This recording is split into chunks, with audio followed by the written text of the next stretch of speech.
All right. Hello, everybody, and welcome to the stream. I hope everybody is doing well tonight. We are going to pick up where we left off, or mostly where we left off last night. Done a little bit of thinking offline, and I know the direction I'm going to take about the problem we were discussing last night.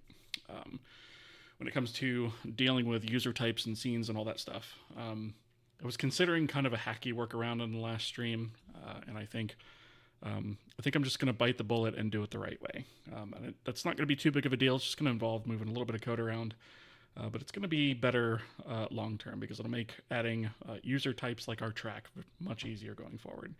As I said, we are using the engine for the first time, so obviously there's going to be some things that don't quite work out the way we thought, and some things that we're going to need adjustment. So this is not a huge deal. I don't anticipate this will take more than a stream to get through, if that.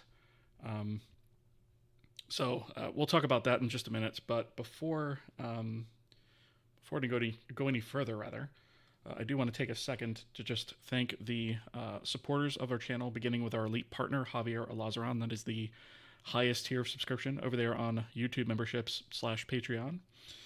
I'd also like to thank our partners, Gobolis Inc. and Matt Osgard. That is the next tier of subscription there.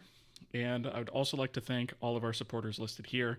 They are a combination of the other tiers of support over on YouTube memberships, as well as Patreon and Twitch subscriptions. So thank you all very much for your support. It is greatly appreciated, and we are going to need that support for building this game because there are certain things that we're going to have to pay for cost-wise. So all of that is very much appreciated. I don't have any sponsors other than you guys, so thank you very much for being here. Speaking of that, I also appreciate each and every one of you viewers, whether you're joining us live here on the Twitch side or the YouTube side, or if you're just catching the VOD after the fact, that's cool too. Thank you guys for being here. I appreciate each and every one of you guys for following along. Okay, so where did we leave off last time, and where are we picking up? So last time we were kind of talking about we've got this sort of a little bit of a hacky situation in our game code, where we have this track creation kind of hacked in there alongside the scene creation, and then initialize and all of that. We're kind of doing it side by side along with the scene, and this is fine for like trying to get something to work, right? But ultimately, it's not really the way that we want our user code to have to work, right? We don't want to have to work alongside the scene system. And obviously, there's drawbacks to doing it this way as well. For example, our stuff isn't being included for shadow map generation. So we actually want to get the scene set up to be able to not only handle all the known types, but also be able to accept user types and configuration. And for us to be able to essentially add user code to extend those types, right? So really quickly, I will also bring up the scene file so that we can get an idea of what exactly we're looking at. Now, last time we on the last stream, we started setting this up, and I've gone ahead and kind of finished this off, at least for now. So this is essentially our new type here, right? And it's just of type track, right? And we could call this anything we want. It doesn't necessarily have to be that, but that's kind of the token we're going with there. And so this track is just the name of the node, and then the custom track is the name of the type, right? That's the actual thing that we're going to use. I don't know that I'll stick with custom track, but it kind of illustrates the point I'm getting at here, right? We could have it named anything and still have it work. So the idea here is that it has its own configuration, right? So it's got a segment resolution of 10, which I'm considering changing that to per segment resolution. And then whether or not it loops from the last element or the last point to the first point, and then our list of points. I've gone ahead and painstakingly typed out all of these points. So we've got all of those entered in here now, but otherwise the structure is the same. So we want to be able to work alongside with our engine known types like physics body or static mesh, for example. We want these things to kind of work seamlessly. We want the user to be able to come in here and go, you know what, I'm going to use this type, um, and um, and then be able to also define in code how that type is represented, how it works, all that stuff. So I got thinking about this, and somebody had mentioned on stream, I think it was Taman that mentioned on stream last time in the chat that maybe we should just use like the hashed name and just look up that way, right? And that's essentially what we're going to do. It's what we're doing in a lot of other places. It's what we're going to do here now. So we're going to do away with the enum for the type, and we're going to use k-names for this, right? And that's going to give us our hashed string. And so looking these up by type name is going to be very quick because it's just an integer comparison at the end of the day. So there's that. And so the idea that we're gonna do is we're essentially going to set up what we're going to call an attachment type registry, or a scene attachment type registry. And this is going to be a central registry that where you can register for different types, right? The engine is going to have its known types register the same exact way as user code will, right? So we can exercise this, and everything is going to go through all the same logic. And so each of those things that are registered with it, which we're going to call handlers, are going to define what all it opts into. Like, does it opt into, is it updatable? Is it renderable? Is it, et cetera, right? And so there'll be various flags that we can set. And then there's also going to be various callbacks for these various bits of logic, like creation, initialization, load, unload, things like that, right? And so when we register these types with that registry, we'll be able to use that in the scene to call these individual pieces of logic. And then when it comes to actually deserializing that type, the serializer can also reach out to that registry and say, hey, I have this configuration for this particular type, do something with it. And it'll just work, right? So that's kind of the plan, and that's what we're going to get to tonight. Spiro first. I appreciate that, buddy. How are you doing? For those of you guys who don't know who Spiro is, he is a GigaChad developer here on stream. He's always doing interesting stuff. He's making a game using WebGL as his renderer, and he's building the game engine in C, and he's compiling that to WASM to work with the browser. So it's super interesting stuff. He's using the DOM as his render. So I highly recommend that you check him out. There is a shout out to Spiro. Glad to be here and witness history being made. Yeah. So he's not even using WebGL, right? He's basically raw dogging the DOM, essentially. And it's amazing actually how fast it works. So yeah. Soleil, first time chat. Hello. Rugs, how's it going? Yeah, that's the phrase I chose. Yes. All right. So I started kind of putting together a little bit of an interface. And we have this attachment registry, which actually I'm just going to go to the H file real quick. Let's clear highlights. And I want to just take a quick look at what one of these handlers will look like, right? Actually, we should probably start with the types first and then come back to the handler. So we now have this kscene attachment types header file now. We don't actually need that. And so this gives us a couple of things. It gives us a kscene attachment config base. So all that has in it is the type name and then the name of the attachment, right? So this type name is what matches up to the scene, right? So track 00, this right here would be the type name, right?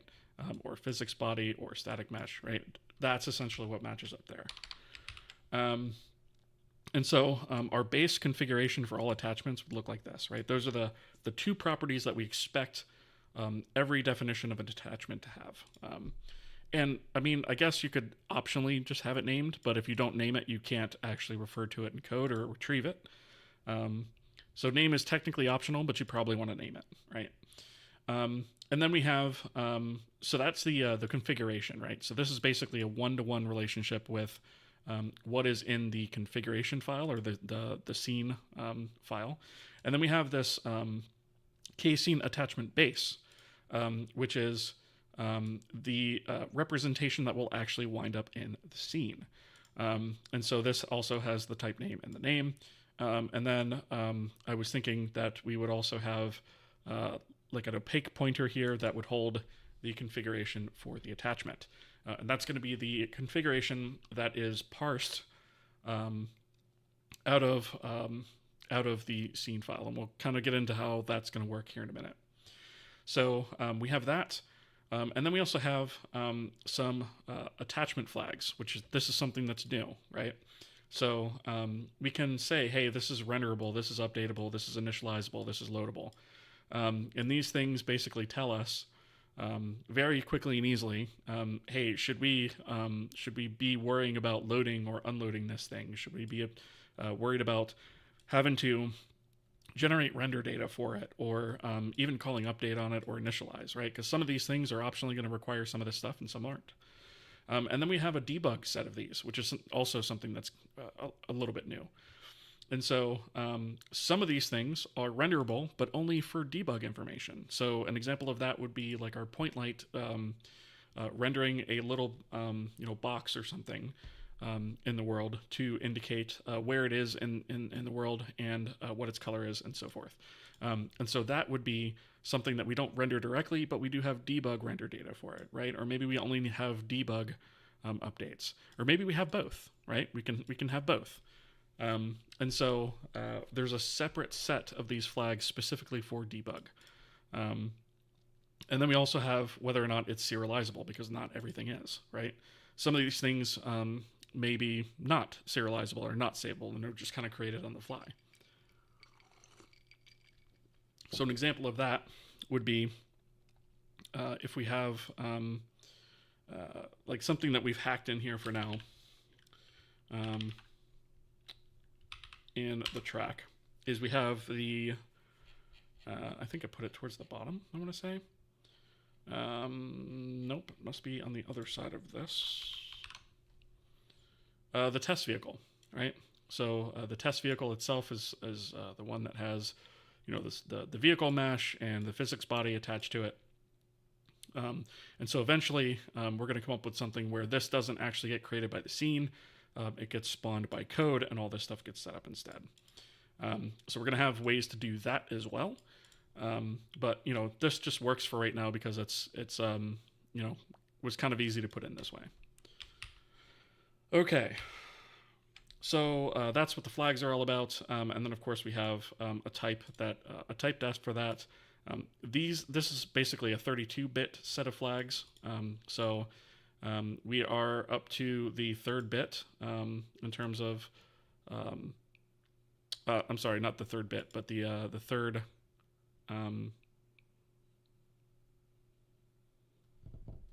The third hex, right? Which ultimately winds up becoming bits, right? So you essentially just, this is a 32-bit number here, and you can see that these are all including, or scaling up by a power of 2, right? And so these can be combined and used in any combination, right? So there's that, and then we have the attachment registry. So the attachment registry deals entirely with type names and handlers. So this is what a handler looks like. This is the entirety of a handler. And this is essentially just a struct with a little bit of information and a bunch of function pointers. And most of these function pointers are one-to-one with the actual flags. So we have obviously the type name here. This is more for reference because of how we're actually going to look these up. I'll get into that in a minute. And then we have the flags here, and then we're also going to do a little bit of verification to say, hey, based on what flags are set here, we should have certain ones of these set. So we'll add some verification in there for that. And then we have an array of attachments owned by the handler, right? So whenever we create an attachment, we are going to go ahead and add an element to this array. It's only known to the handler internally, and obviously the functions pointed to by these function pointers, what the size of all this stuff is, right? So this will be created internally and managed internally, but the actual array is owned by the handler itself. And so any attachments of this particular type will be owned by the handler. And so we can also process them very easily and quickly, because we will then be able to loop through these very, very easily. So we have that, and then we have our typical lifecycle things. So create, destroy always has to be implemented. And then if serializable, we have our deserialize and serialize. And then we have initialize, load, unload, update, and then we have render, frame, prepare, and generate render data. So this one corresponds with initializable. These two correspond with loadable. This one is updatable, and then these two correspond with renderable. And that same pattern follows for the debug set of functions, right? And so that is basically what I'm thinking of right now. And then we have this this attachment type registry, which has an array of these handlers, right? So it's just a D array of these handlers. As we register them, they'll be added to this list. And then for quick lookups, we have a binary search tree that uses the type name as the key and the index as the value. And that index is going to be into this array. So that's the way that works. Obviously, we have an initialize and shutdown for the registry, and then something to go ahead and register a handler for that, right? So the handler is basically you just fill out one of these structs and pass it to this function with the type name, and it gets registered. A lookup is made, or a lookup entry is made here, and it's added to this D array. So that's the way that this is going to work. And then we have all these functions here, which are essentially almost duplicates of these, right? Except for the fact they pass state instead of a handler. So the concept of a handler is internal to the registry, right? So user code doesn't have to deal with the handler. User code doesn't even deal with pointers to any of these attachments, right? Everything here goes through a handle. So when we create a attachment, let me just move this over a little bit. When we create an attachment, we pass the type name and we fill out this attachment, right? When we destroy it, we just pass the attachment itself. So the reason that we have the type name here is basically just a lookup, but on the actual attachment itself. And we may actually have to, now that I'm thinking about this, we may have to add something in here to discern what type the attachment is, right? Because we just have these handles here. And these handles were meant to be indexes into this attachments array. But we technically also need type name information along with that, so we know which handler to use. So we're going to have to modify this interface a little bit. And I would have figured that out when I was filling this out, just looking at this code now. That's what we're going to have to do. All right. Let me catch up with chat. Singy, hello over there on the YouTube side. How's it going? Good to see you. Welcome. Let's see. Web3GL, hello. How's it going? First time chatter. Welcome.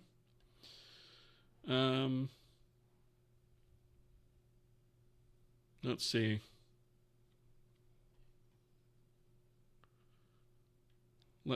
I am reading my comments, Web3GL. But one thing you need to understand is this is a very information-dense stream, right? So it takes me a couple minutes to sort of work through what I'm discussing, and then I pause, and then I read comments, right? So I can't constantly do that because then I can't focus on what I'm doing, right? So I have to kind of do a little bit of programming / discussion about it, and then I check comments, and then I go back, right? And I just kind of go back and forth. So rest assured, I will make it to your comment. It just takes me a bit. Let's see. Feel free to ask tech questions or programming problems you're facing, whatever. Happy to help whenever I get a chance. Yeah, that's true. As long as that's somewhat related to what we're doing here. Anyways. Westfall music, yes. Okay. Really appreciate your skills. How much time have you spent on this project? So, in terms of calendar days, it took me about 4 years to build the engine. But I say 4 years, that's got a huge asterisk, right? Because it was 4 years of less than part time hours every week, right? So I maybe spent maybe 10 hours a week on it. So sometimes less, sometimes a little bit more. If you were to condense all the work that I've done on the engine up to this point, we're really talking about probably about 10 to 11 months worth of work to get the engine up and going. And plus, we've started the game. We're on episode 4 now of the actual game, and so that's been a month, basically. All right.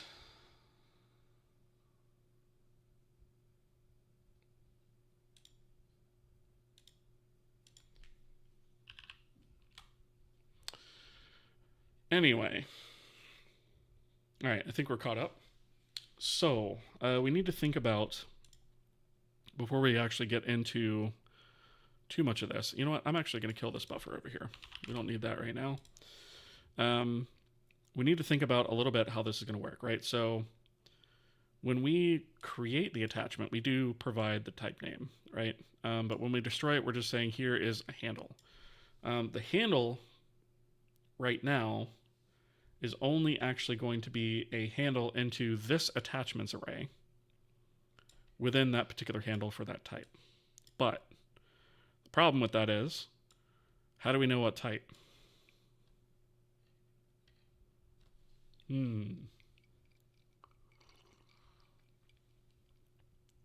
So one thing we could do is we could go through all these functions and require the type name to be passed. I'm not a huge fan of that. Maybe it's the way to go. But that feels not so great, right? So maybe we have another type. Maybe we have another type and we do something similar to what we've done with our material instances, where we have a struct that contains a handle, and also that struct contains the type name as well. So we take a copy of the K name here, and we also store the K handle in it, right? And maybe we just call it, do we call it attachment instance? I don't know if I like instance for that particular thing, but maybe we just call it scene attachment. Let me do,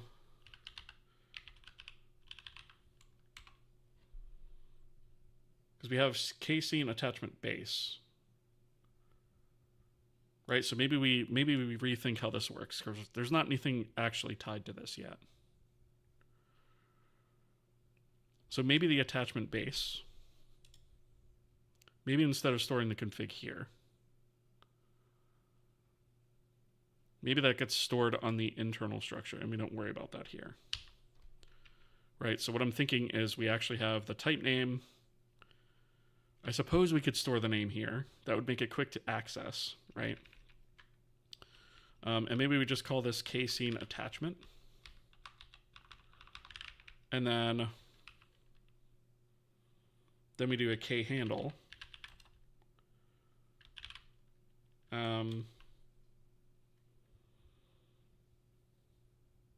I don't want to say handler handle. Type handle? Type handle? Does that make sense? Does type handle make sense? We could call it, I don't want to use the term resource handle because it's not really a resource. Right? That's kind of a reserved term that for other things that we're using. Maybe we say internal attachment, because that's technically what it is, right? It points to, this handle is essentially a handle to the internal attachment that has all the actual data that we need, right? So maybe when we create an attachment, we take in a pointer to one of these, And then, whoops. Yeah, maybe we take a pointer to one of these. This then keeps the type name, the name for convenience, and then handle to the internal attachment type specific data. Maybe that's the way we work about it. Because that keeps things nice and open, right? I think that makes sense. Yeah. Yeah, I think that makes sense. Okay. OB, hi. First time chatter, welcome. Also, thank you for the follow, Nero May. I appreciate that. Welcome. Okay, so we'll use casein attachment. I don't think we're actually using that anywhere else, even in the scene. So yeah, we'll change these functions at this level to take in the attachment instead. And then what we'll do is when we're going from this level to the handler level, we won't actually need the full thing. So all we'll actually need is the reference to the attachment. Because we'll already know what handler to point at because of the type name that's in. Yeah, okay. I think that makes sense. All right, so this doesn't need to change, which is fine because we haven't actually implemented anything here yet either. It's only these guys that need to change. So anywhere basically from here down is what needs to change. So we have type name here. That's going to be what we're creating. And let's do a K resource, or not K resource, K scene attachment. Wow, okay. Do we not have that type? I thought we did. Yeah, that's what I called it. Okay. Guess IntelliSense is just being a failure. Okay, so we have K-scene attachment here. That's going to be the out attachment, so we're going to fill that structure out. And then K-scene attachment here as well. That's going to be a pointer to that attachment. And then I'm actually thinking all of these, instead of just handles, are going to be pointers to this attachment type. And that's how we're going to deal with it, right? So let's see, does that make sense though? So let's think about this logically for a second. We could do, these things are owned by, the individual. Because the thing is, if we have this somewhere, we have to store that somewhere, right? The actual attachment is owned by the handler, right? It's stored in here. The scene attachment, I guess, or what we're going to be filling out, has to be stored in the scene. So the question there becomes, do we split those out into arrays of different types, or do we all just jam them all in the same array and deal with it that way?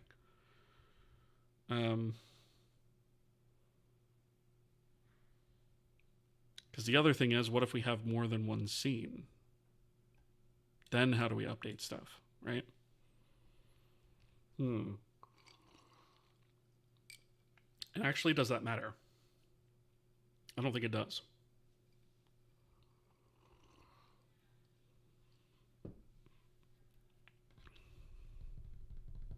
I don't think it does.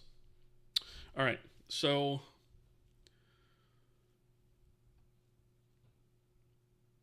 if we store these as one gigantic array in the scene that requests them, we should be fine with that, I think. There is one more thing. Well, I guess the name technically comes from. The name technically comes from the configuration, right? So if we take a look at this, part of the configuration for the attachment is the type, but then we also have the name here, right? So the question is do we try to sort of do a preliminary parse on this? Well, we're going to have to anyways, actually, I guess, to actually extract the type name. So I guess we're going to have to technically parse each one of these twice, which isn't ideal, but also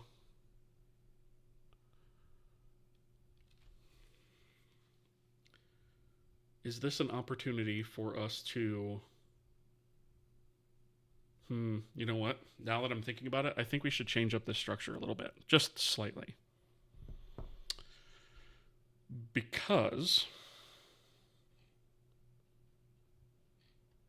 consider this.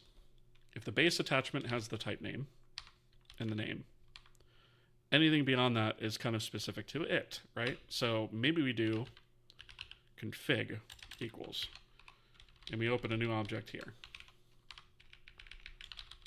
right? Maybe it looks like that. So essentially what we do is when we process an attachment, like when we initially parse this out, we have type, name, and config, and then this config essentially this whole bit gets stored as a string. We then take that string as the configuration to pass to the handler. It knows what properties to pull from this, and then it parses it. That keeps us from parsing this entire thing twice. Which, I mean, I guess kind of happens. You parse the whole case and file anyways. But I'm not too concerned about that now. I think this is going to be okay. Eventually what we're going to have is we're going to have a binary format for our scenes anyways when we go to ship the game. And that's going to be much faster than reading out of this file anyways. This just makes it very easy to edit. So I kind of like this config idea. Right? So here, our attachment config base is going to have name or type name, and config as a string.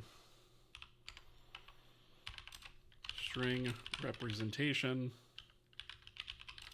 of the config for the underlying type. And then that's nice and flexible, right? We can still keep this level of information at the top, so we know this type of information right away. And then if we need to know additional about it, we pass this over essentially to the handler. So probably what we could do actually is instead of just passing this string, we could actually pass one of these. And we probably don't even need to call this base, right? We could probably just call this config. And then anything that uses this on top of that can kind of use this as its base member. So let's see. So one of the things that we have here is we have create, destroy, initialize. And then our initialize in our, well, we have serialize and deserialize.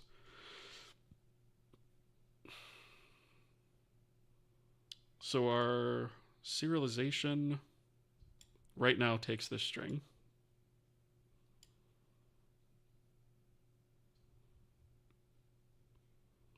Okay, I know how I'm going to do this now. So we're going to modify this a little bit more. Instead of just passing the type name here, we are actually going to pass K-scene attachment. We're going to actually pass the actual attachment. And this is going to be We'll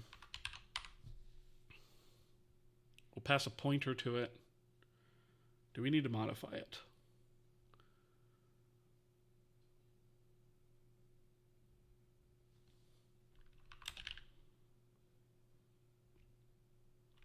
Oh, attachment config is what we should be passing it, rather. That's my bad.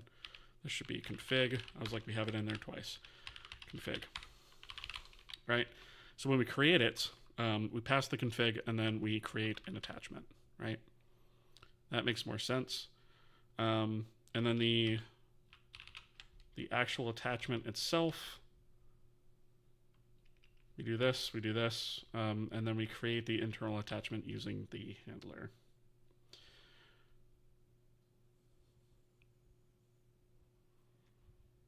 Should we? I think if it's deserializable at that point, we should automatically just call deserialize at that point. So we're actually going to do away. Well, maybe not.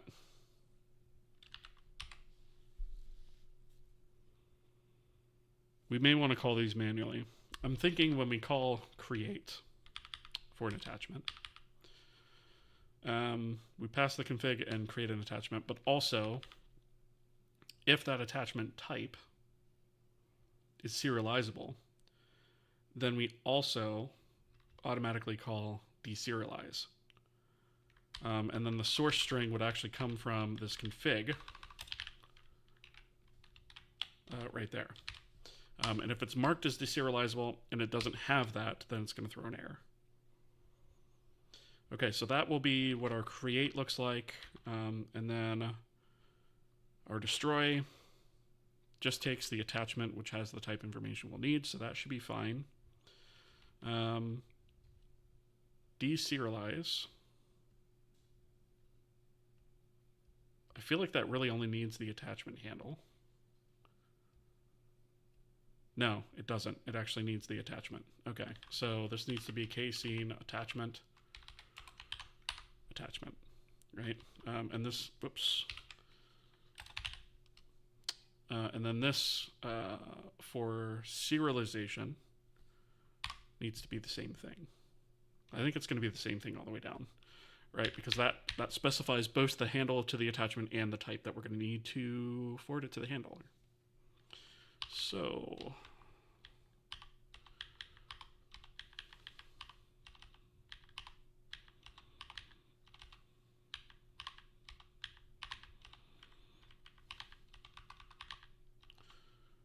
we're going to need that for basically all of these. And then if we go to the C file,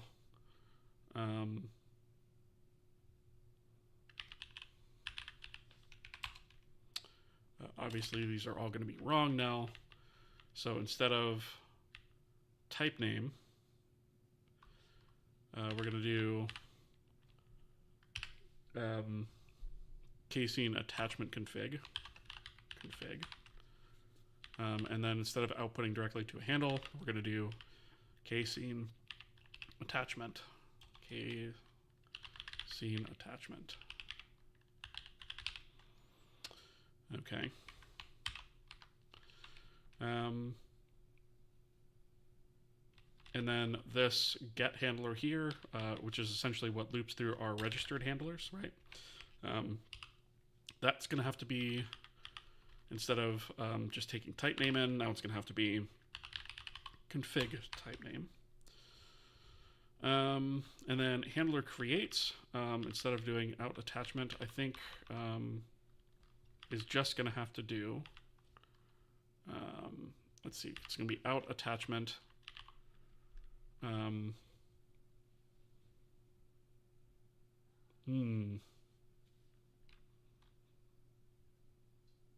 Internal attachment, right? And it's going to need the address of that. So this is going to be responsible for creating this handle that it's then going to use to reference it going forward. I think that makes sense. All right, so instead of handles here, we're going to do k-scene attachment. K-scene attachment. And then also for all of these other functions, we're going to do k scene attachment pointer.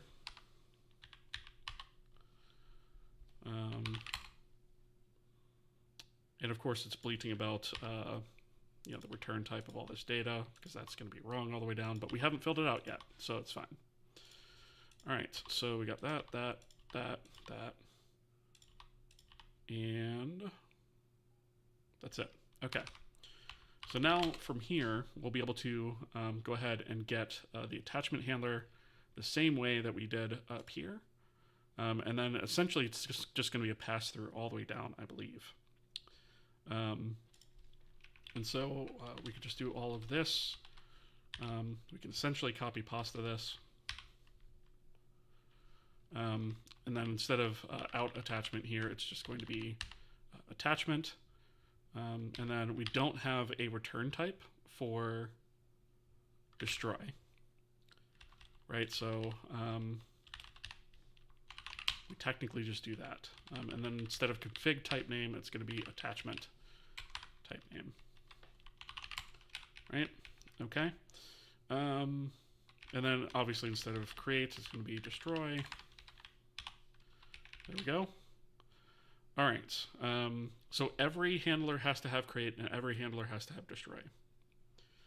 The rest of them are optional depending on what flag is set. So I guess, do we even really need the flags then? Because technically we could just check for the existence of this. I don't know that we actually need the flags. I mean, we can use it for we can use the flags as error checking when we actually register the type, but I feel like if that's wrong, it's not going to work correctly anyway. So maybe we just do away with that. All right, let me see. Looks like we have some messages here. Code Void, how's it going? Have a very important question. What CPP STL would I add to C in a lib? Could use the flags as a backup. That's what I was thinking initially, right? But like, now I'm kind of thinking I don't need them. Because either way, I'm going to have to check for the existence of this function. And that's pretty much going to be this. It's going to be like this same logic all the way down, essentially. This really just picks a handler and forwards the, dispatches to it. Is essentially what we're doing here. What CPP STL would I add to C in a lib? I'm not sure what you're... I don't know what you mean, to be completely honest. Why would you add a CPP STL to C?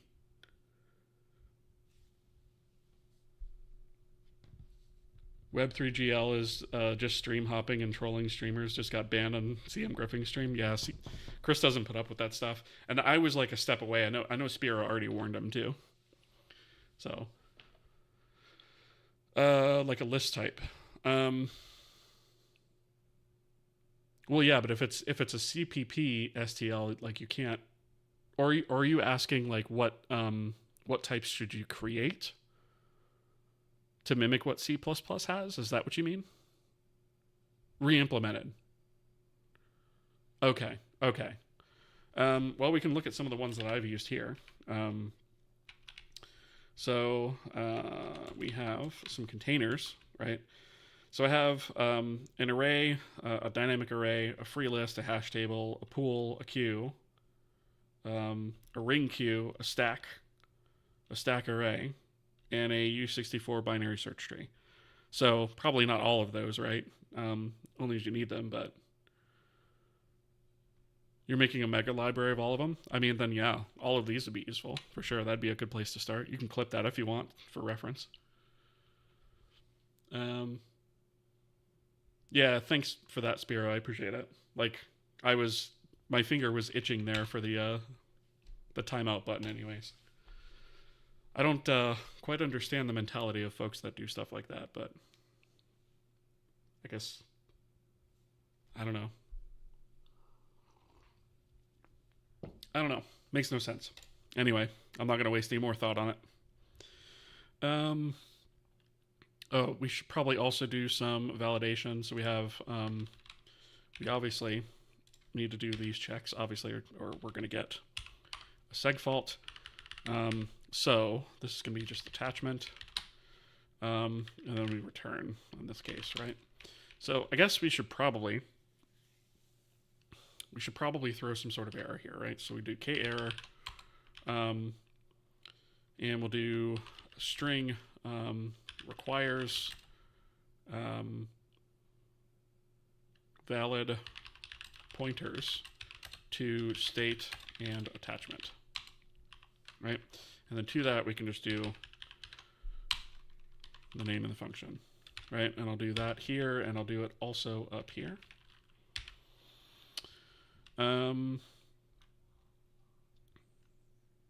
Okay, that makes sense. So for destroy, I mean, if they're not provided, there's not really a whole heck of a lot to do about it. We'll just bleat about it and boot out. Again, destroy here is return type of void.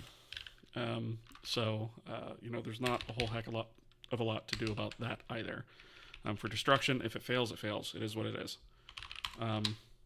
Usually when we're destroying something, you know, we're not all that concerned about it anyways, you know. So I'm going to grab this again and come down here to deserialize. I think I might do away with the flags.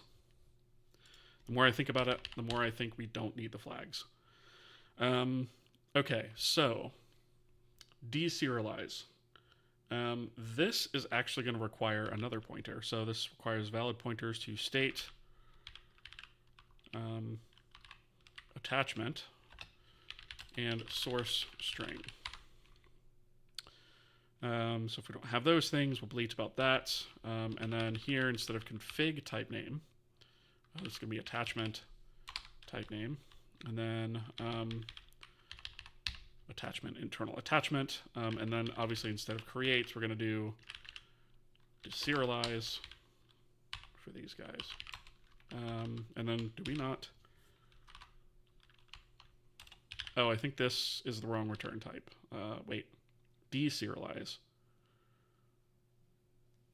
Did I? Serialize should give a string, and then deserialize should take a string. Too few arguments. Wait, what did this? Oh, the source string. Yeah, dungus. Okay, so this is going to be attachment. Oh, shoot.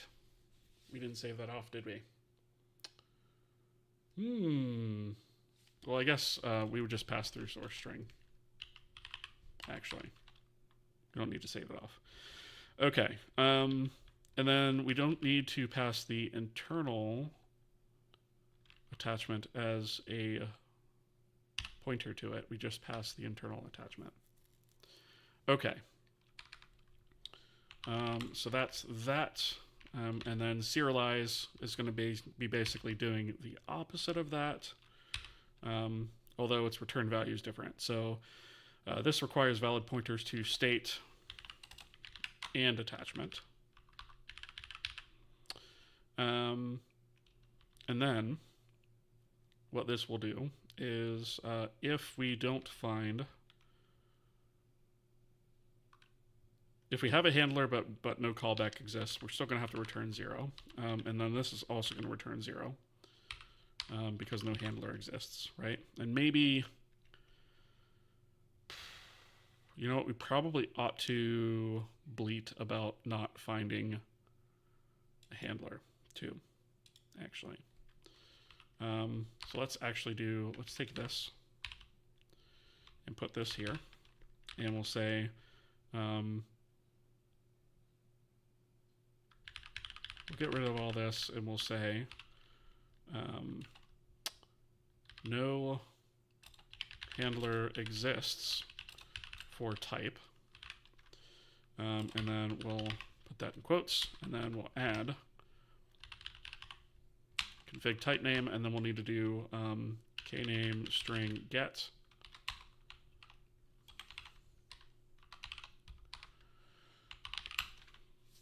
Yeah. Okay, so that'll be a little bit explicit, right? So I guess we could do this, right? And then if we have a handler, we just return here so that we don't error out.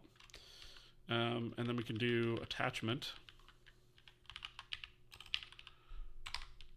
right? We'll try to be a little bit explicit with our error messaging because this is something that is going to be user facing, right? So we have to be a little bit more explicit and careful with our error checking with this kind of stuff, right? So we'll do that there. We'll also put this here. And I think we can actually just use this all the way down. Right? Okay, now, so for this one, this is going to be the serialized, which is going to return a string. So we need to do serialize here and serialize here. And then we don't have this source string, obviously. And that fixes that one. And then I think what I'm going to do, I'm going to take this one more time. And I think for the rest of these are all Boolean returns. So this is literally going to be the same pattern for all the rest of these. Oh, this one needs to be return 0. Technically return false is return 0, but it's not quite the same thing. Okay. All right, so initialize just takes the state and attachment, gets the handler. We do initialize, right? And then we just return a result of that, which is going to be a Boolean. And then here, handler's found, but no callback exists. Here, the handler is not found. So we return false in this case. So this is technically a success. This is technically going to be treated as a failure. That's the way we're going to handle this for just about everything else. We probably could macro this whole thing so that we don't have so much repeated code. But the reason I'm not going to do that is because we may need to, at some point, have some additional logic added to one of these, but not the rest, right? And I don't want to have to go back and change that at that point. So this one is just going to be load, and then we're done. You know what? I'm actually going to take this, and I'm actually just going to go through here and just paste it a bunch of times in all of these functions. Unload actually returns void, so I'll have to change that one, but I'm just going to go through here and just paste the same thing, and then we'll adjust the callbacks one at a time. Unload, there's another void case we're going to have to handle separately. Okay. Let me just space these out a little bit. I should probably put something in my auto formatter to make sure that those functions are spaced between them. It's kind of annoying when they're not. Okay, so this is unload. So if this fails, it's just the return, and then we don't return from this. This is unload. And then here we just, we don't have to worry about this. We don't have to worry about a return there. Oh, I guess we should probably return here so that we don't error that out. I think that's the pattern we did above. Okay, so that's unload. This is update. And this one actually requires p-frame data. So this one is a little bit different. This one and the next one, actually. So we should probably also say check p-frame data, right? So we'll do state attachment and p-frame data, right? And then we'll pass through p-frame data for that one. And actually, this is going to replace a couple of our functions. So we'll go ahead and we'll take this one and we'll replace this one with that. because this one also requires it, as does generate render data. All right, so we'll go ahead and do that.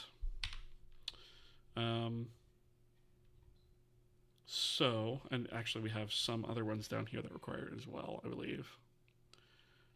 Debug, so this one's going to require it. Oh, you know what? Did I overwrite that successfully a couple of times? No, I didn't. It only did it the one time. Dingus.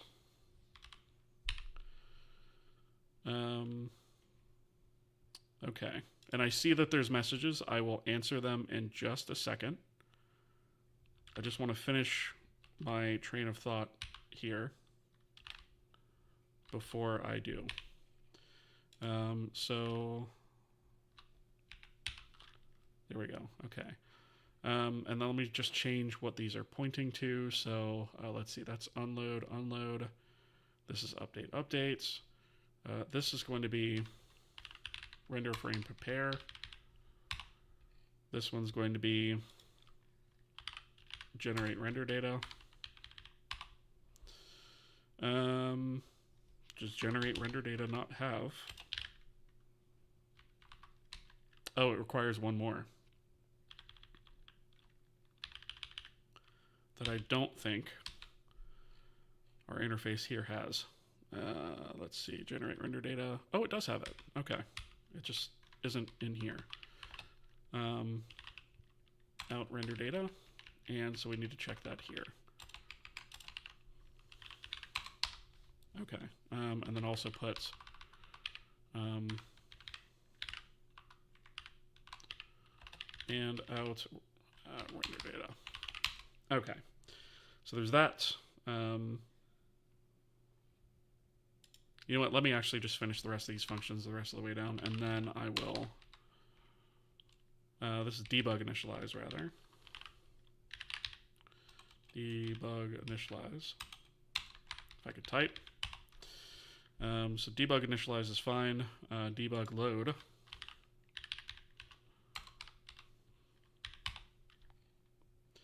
Debug unload.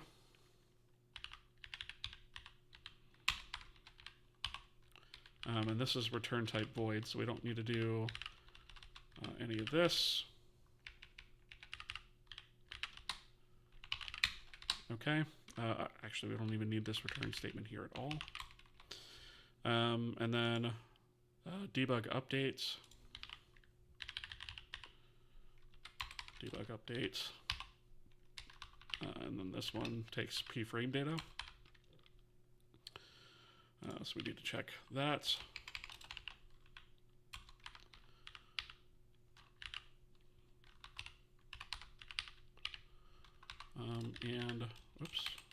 And p-frame data. Okay, and then render frame prepare. This one is also going to be pretty much the same as this one, so I'm actually just going to grab this and do this. And then we'll do debug render frame prepare. So we've got that. And then generate render data. So that's going to be, it's actually going to be a copy of, which one was it? This guy. So I'll take this. This one. This is the last one. So instead of generate render data, it's going to be debug generate render data. And we're good. All right, cool. Let me go ahead and catch up on some. I'm going to bat ads away just for a second since I'm answering chat. All right, let's see.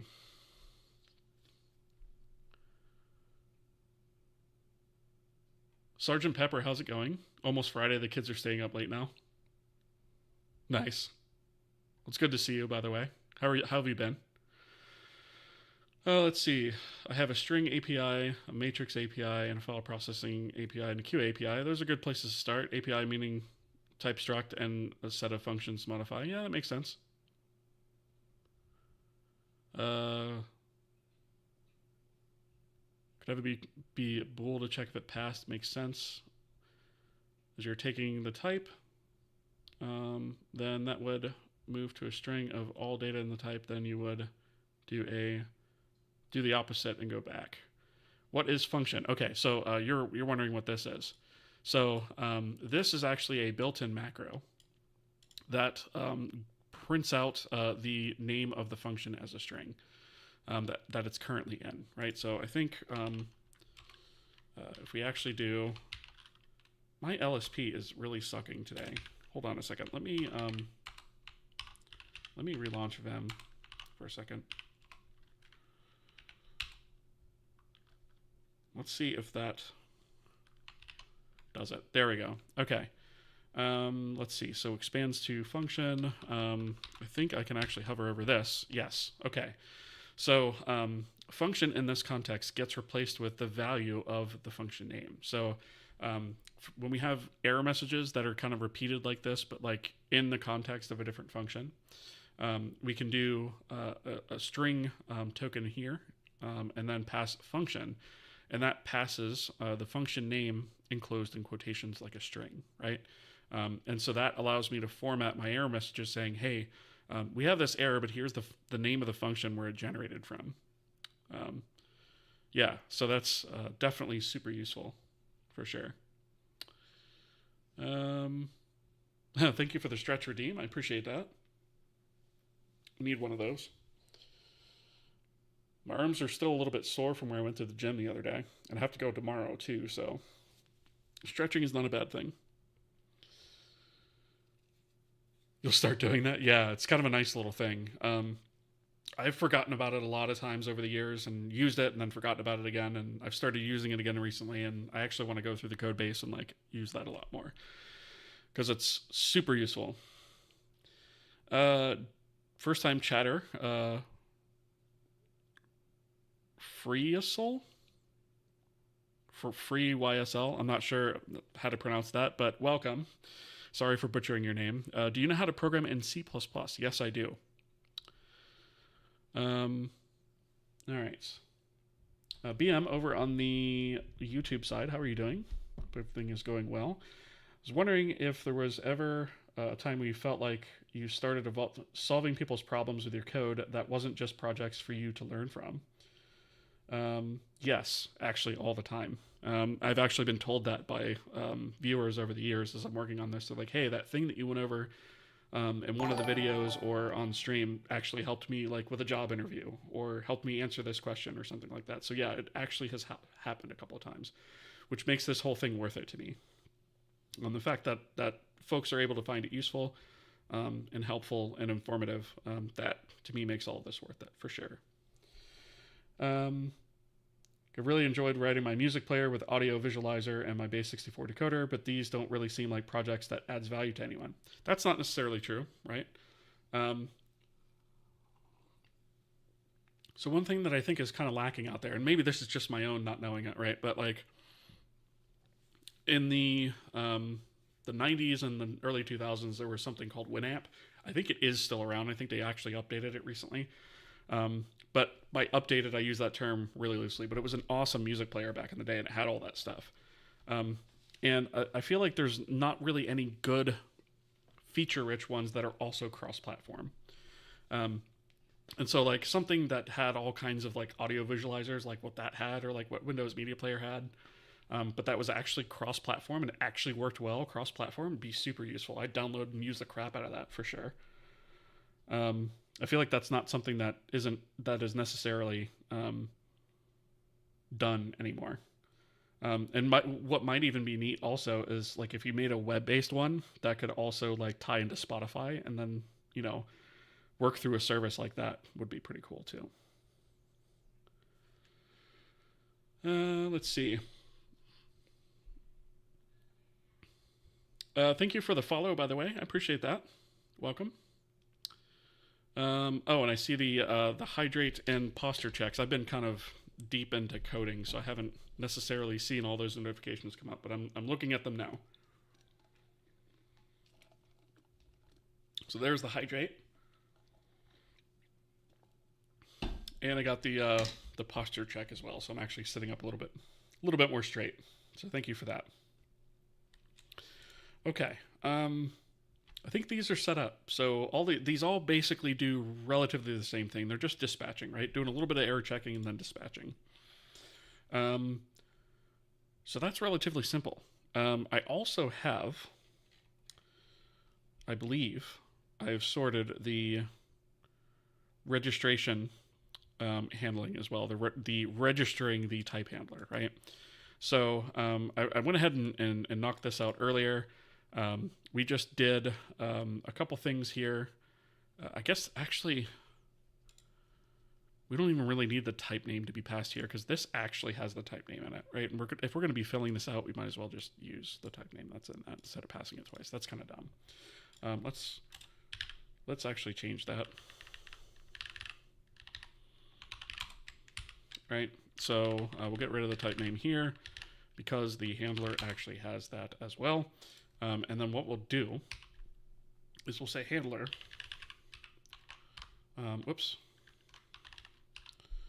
handler.typename, right? So if the type name is invalid, which is basically 0, which means it hasn't been initialized, then it's gonna fail. And so we can do handler.typename. And so what this is going to basically do is we have this get handler here, which is a static function that we defined. It looks in our binary search tree to say, hey, do we have anything with this type name registered here? If we do, meaning we get a node back from this find request, then let's go ahead and return the address of the handler at that node's value U64. So the value U64 is an index into this array, right? So our binary search tree is just used for quick lookups by name. And so that is what we do here. And then if we did not get a node, we return 0. So what we can do is we can check the return value of that to say, hey, here's the handler, right? If we got a null pointer back from this, then we do not have one registered for that. If we did get one back, then what we're going to do is we're going to go ahead and we're going to re-register the type. We're going to update the handler. So this needs actually handler type name. And the reason that we would want to do that is because if the handler is in user code that gets hot reloaded, such as a DLL, we are going to need to reset up those function pointers because those will have changed address in memory. And so we need a way to be able to say, hey, I need to re-register this particular type. And so we do allow for that. It just overwrites what was there before. If one does not exist, then it goes ahead and registers a new one. So what it does is the index into the array, it uses the current length before it's pushed, right? So that'll be the last entry. And then we push the handler into the handler's array.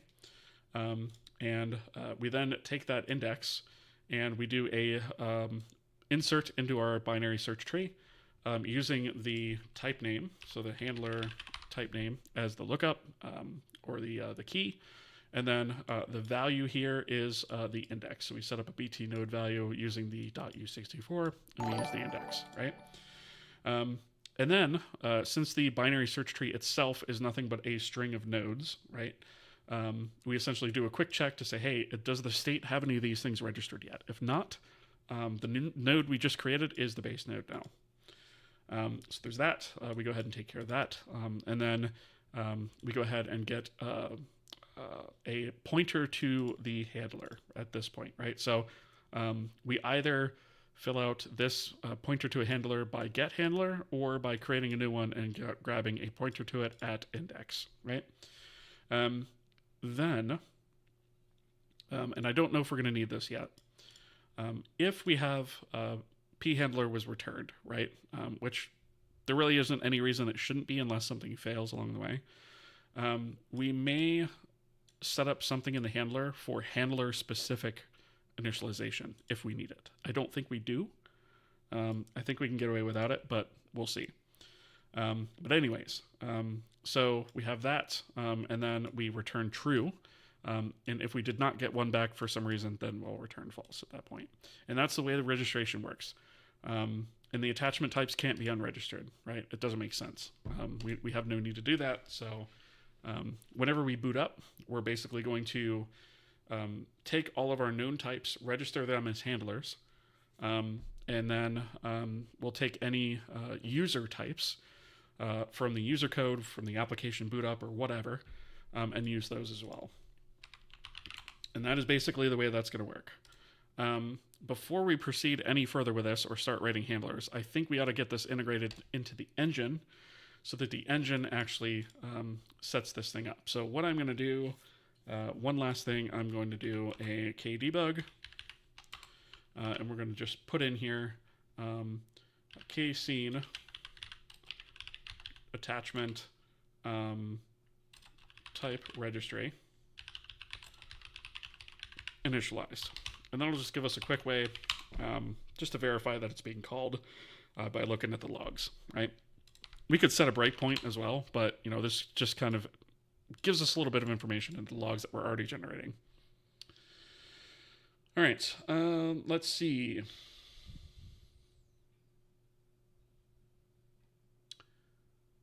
So you've heard of true, means you've heard about false, but if you heard about maybe, define maybe too.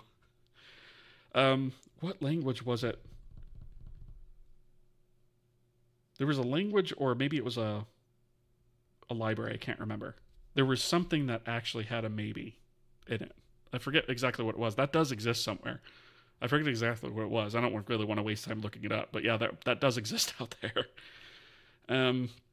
Why Arch? I used Ubuntu for a long time, and Ubuntu's libraries tend to get really stale, and you can't customize it quite as much, right? It's it's designed to be an out-of-the-box experience, and I like to customize my OS. That's just kind of the evolution that you follow as a user of Linux after a while, right? So I used Ubuntu for a number of years, and then I switched to Arch. I switched to Arch a few months before I actually started streaming on Arch, which was a couple of years ago at this point. I think I've been using Arch now for about 3 years or so. And I've tried other distros, and I don't know. I can't switch away from Arch now. Like, I like it too much. By the way, I use Arch. Yeah, exactly. That and for the memes. Most people have a specific reason they use it. Yeah, I like how bare bones it is and how I can install only what I need and not having to remove stuff rather. And not having to worry about removing stuff breaking things.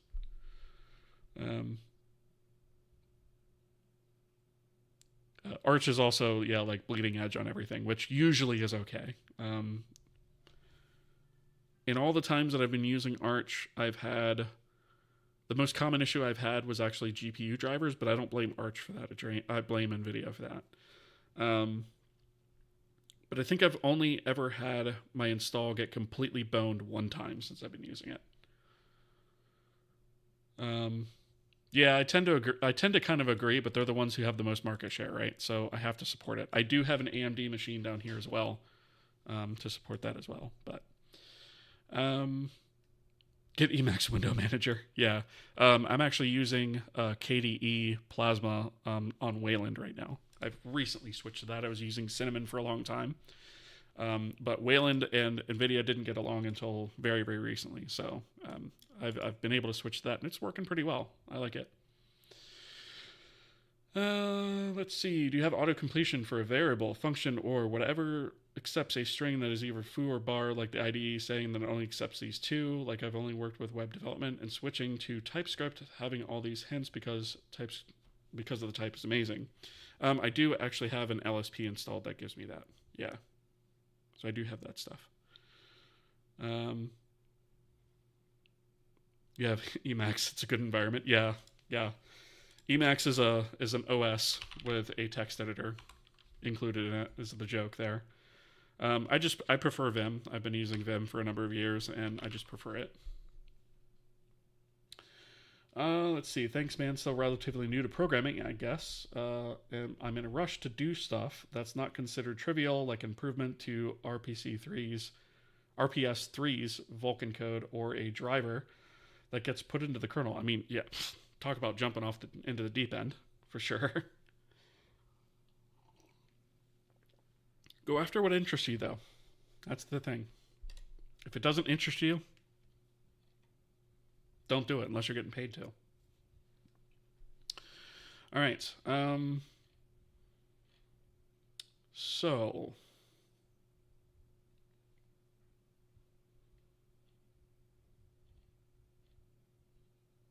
I think, what was I just saying that I was going to do before? Oh, we need to get this integrated in the engine. So let's go into the engine, and we're going to set this up like in the middle of all of our systems. It's not a system, it's a registry, but that's okay. I don't think actually we have... Don't we have... We do have a registry here for external systems to register themselves to. I don't know that I want to do it quite that early. I think I'd like to do it, let's see, after the event system, after the console system for sure. After the virtual file system probably as well. I suppose I could do it before the asset system. Let me think, are any of these handlers ever going to have to load an asset during startup? I don't think so. So I probably could do it.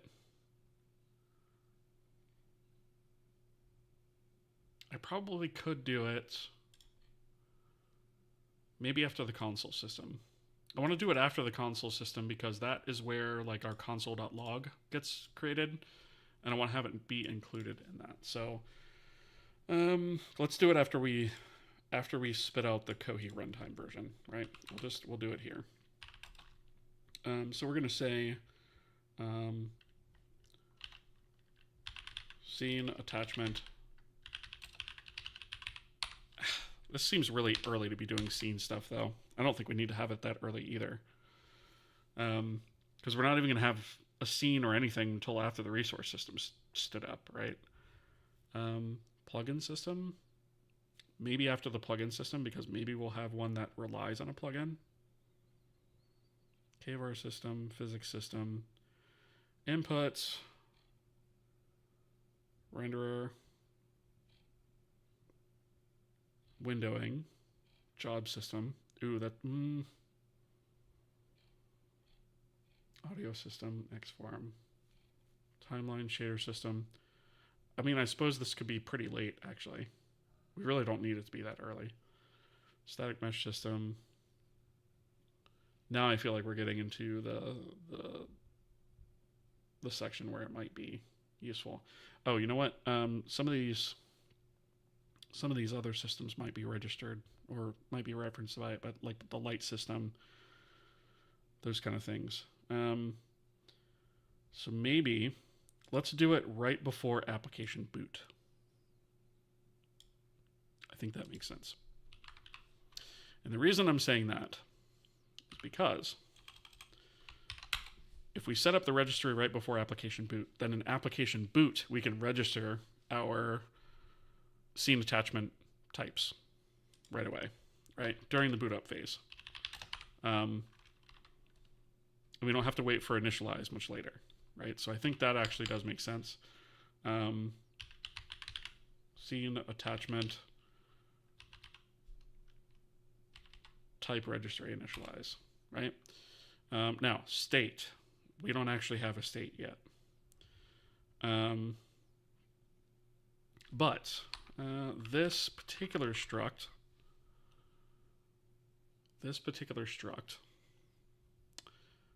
is known about. We do know the size of it, so we could set that up in, I guess, systems, right? I don't know if do we want to add it to systems?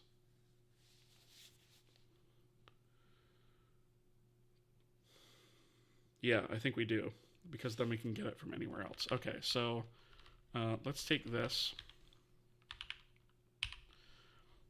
and we'll go here to our engine system states. And we're just going to pop this in here just as if it's another system state, even though it's not. And we're going to say scene attachment type registry. And we'll have to include that type, but I guess that's not the end of the world. I'm not huge on that, but I guess I'm okay with it for now. Okay, so let's see. We can do, whoops, this should be there. Okay, so what we're really going to want to pass through here is going to be the address of systems,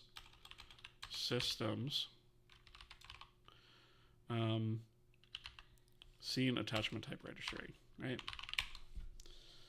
So we'll initialize that. I believe that, yeah, that can fail, so we'll check that. Make sure it passes.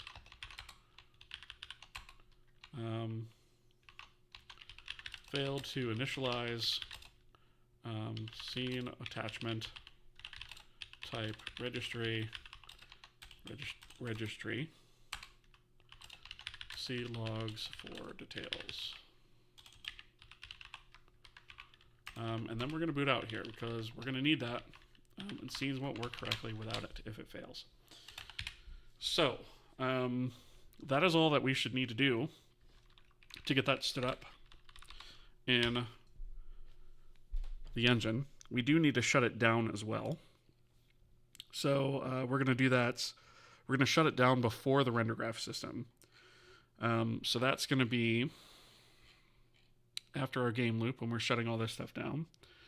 Wherever the render graph system is being shut down in here, if it even actually is being.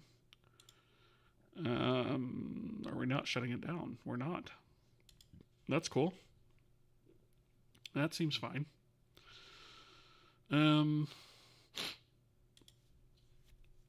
I feel like it'd be done. It could be done right here. So let's just do this. And we'll do shutdown.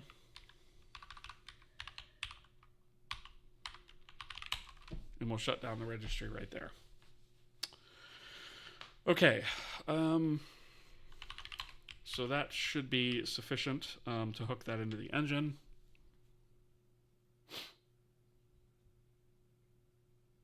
And then as far as the other lifecycle updates, all of the rest of that is going to be called from the scene itself. So I'm not really too concerned about that.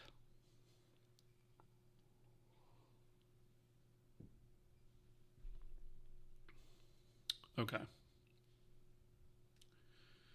Let's see. Your buffer on my system is an Emacs buffer, then you vim in a terminal. Yeah, I could do that too, but Emacs is too heavy for me. I'm not a fan of how heavy it feels. It's not quick. But yeah, it's just opinion. I'm not saying it's bad. I'm just saying it's not what I prefer. It's not my cup of tea. All right. So I guess now it's time to start writing handlers. So all of this stuff is, we've actually moved this to scene, right? And this is another thing that I did off camera that we should probably talk about really quickly because I'm probably going to have to fix some of this stuff before we actually continue. But I've renamed scene to K-scene to kind of follow that naming convention that we've been doing everywhere else for like Kohi scene. And so I've renamed that there. I'm sure it's going to break anything else that references this. But I also moved this out of resources into scene. And I do that when there's enough things for a particular resource type that, there's enough files or enough pieces to it to sort of have it as its own thing. So the other thing I want to do in here is we're going to have scene, and then we're going to have a handlers folder. And that's where we're going to put all of our new handlers, right? So I'm thinking we should probably just pick one and write it all the way through. And then My plan or idea for this is going to be we're going to take, as we create the handlers, we're going to then take that logic out of scene, right? So if we go to kscene, C, and obviously we have errors in here, right? Which is to be expected. But we have all this kind of stuff, and we started kind of going this way with like scene audio emitter, scene physics body. So what we want to do is, this file is pretty large right now, and the reason for that is because we have a lot of well, first of all, we have some old serialization logic in here that needs to come out, so that's part of it. This is all also doing that, I think. No, this is shut down. But the actual unload, like there's all this unloading stuff that happens for all the different types, some of which repeats. And we just, we don't need necessarily to have all of this happening. We should just now be able to say, hey, registry, unload this thing, right? And then we're done with it. And it takes care of, finding the correct handler for that particular type and dispatching off to that based on the information that it has. So my first thought is we obviously have the kscene structure, right, which has all of this, which is also going to all go away, right? And so there are some things that scene level things we're gonna hold on to. Like all this stuff is gonna stay, but like all these individual lists of things, these are all gonna go away. And we actually had several lists for each type, right? Depending on whether it had the actual underlying resource, and then the attachment data itself, as well as any metadata that went along with it if we actually needed that. All that stuff's going to go away, as well as the management of that stuff out of here, and it's going to be offloaded to the handler. So really what all of these are going to be replaced with is we're going to have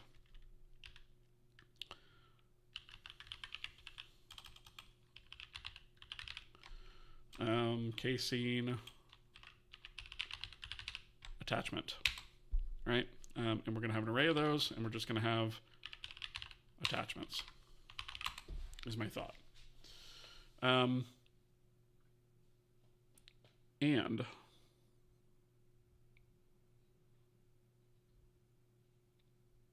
my thought is for all of our nodes, the way that we're going to look this up is we're going to look up nodes are essentially going to have a list of indices into this array, right? So if we need to look up what attachments are attached to a particular node, we'll have a list of indices into this array that we will then use to actually look up the attachment in this array and be able to fire it off to the registry to do whatever it needs to do with it.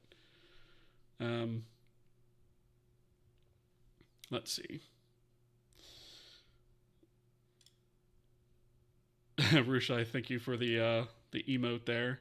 LaFoley, good to see you. How's it going? I was reading about order independent transparency rendering yesterday. I was wondering what method you went for in Kohi. So right now what we have, we only have a forward renderer, right? So what we do in Kohi is we order them, we do a opaque pass first, right? We render all the opaque objects first, and we split out any objects that have a material associated with them that has a transparency flag set. And then we take all of those individual meshes or whatever, what have you, all of those render datas, right, which each have a model associated with them, and we order those back to front versus the camera, right? So we pass that into a function. We say the weighted blend approach. It's not even really weighted, to be honest. It's super just basic, right? It's literally just back to front, right? So all we do is throw them into a list and sort them based on distance. Yep, it's like brutally simple, right? But it works. There are drawbacks, benefits and drawbacks, just like anything, right? If we do forward plus, if we do forward rendering, No, not forward rendering. If we do deferred rendering, we still have to do forward rendering for transparent objects using that same technique anyway. Order independent transparency is something I eventually want to dive into, but we don't need it for this game. Yeah. And also we're going to have different types of transparency too, right? So there's handling translucency, which is basically what I was talking about, but then there's also going to be like a different type of transparency that we're going to handle for things like plants, which we're not doing right now, but essentially we're going to discard pixels past a certain alpha, right? So once they drop below like 0.5 or something, we'll be able to actually set that on the material to say, hey, this is the kind of transparency blending I want to use. And then we'll just work off discards. And then we'll also use the depth buffer for that, which I think should be fine. We may still have to actually order those back to front though. But it's, all about, how they're blended together. Yeah. Masking. That's the term I was looking for. Yep. Sometimes I can't think of the right word. Okay. So this is going to be a D array. And the reason we want to do that is because we want something that's dynamically expanding. Oh, you know what? I should probably use a pool for this.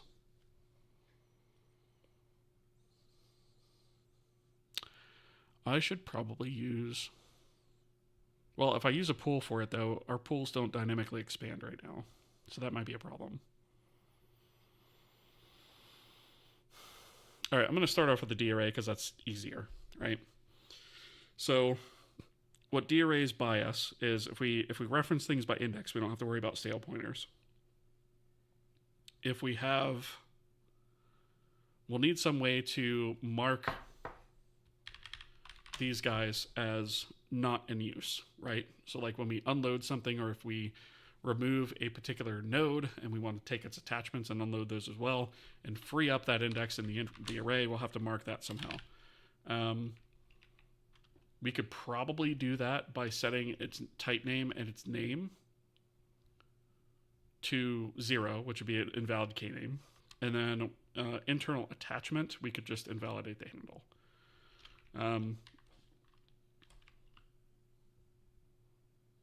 Yeah. Okay. So marked, considered, I guess we'll say slots are considered free if the name, type name are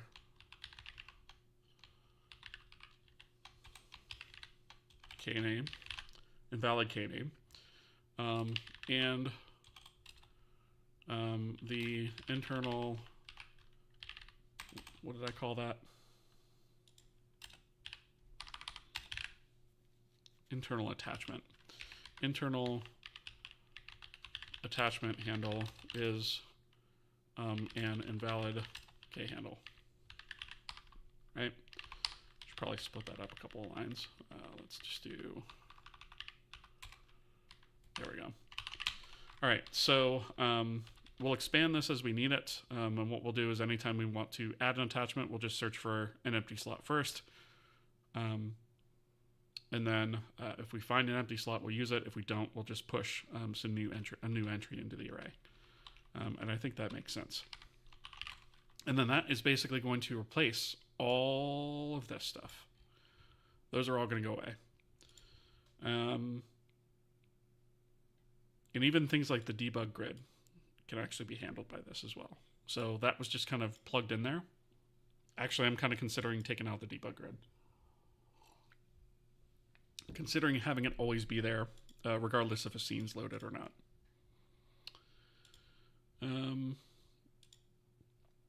All right. Let's see. For the sorting stuff, did you use QSort? Did you roll your own algorithm for that? I rolled my own for it. Yeah. I basically more or less kind of re-implemented QSort. But yeah. I basically have something that works a lot like QSort that you can provide a function callback for sorting and stuff like that. So it allows, so that way if you've got like, you're trying to sort a list of structures, which is what we have to do for our transparency, you can specify a function that knows how to do that. And the reason for that is because I'm looking to eventually eliminate all dependencies on the C standard library. They're still in here, peppered in here, but eventually we're going to be removing that. Let's see. Where's the data going to live then? You're talking about all this data? So all of this data is going to be is going to live within the handler for that data type. So these particular types themselves are going to go away. And all of that data is going to be relocated to a handler. The handler is going to load or handle all of the data and processing internally throughout the life cycle of that particular attachment. So really all we're going to wind up with is this. I don't think we need anything more than that, right? Because all this does, this provides us everything we need to do a lookup, the type name, the name if we want to get an attachment by name, and then the internal attachment handle, right? Which it uses this to get the handler, and then within the handler, it uses this to index into the internal attachment array. So this is so that the outer scene is uniform with the actor attachments. So the outer scene is uniform with the actor attachments. I'm not sure I quite understand as in they work the same way. Yeah, so I know we were talking about like having actors and stuff. I think I'm going to do away with that idea because what we have here is good, and this is going to be extensible the way that I'm redoing it now. It just, wasn't quite as flexible as I'd initially anticipated it would be. But we also don't need these. I'm going to do away with these. We do not need them. I've thought about it. They're kind of redundant with the function pointers that we have. Let me see. Attachment registry. Does this actually use that anywhere? I think it did.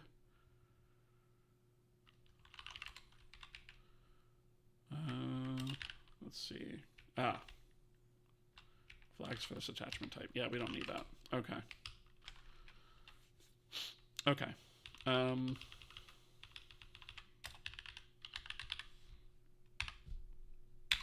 right. So, like I said, I'm going to take out one of these types at a time.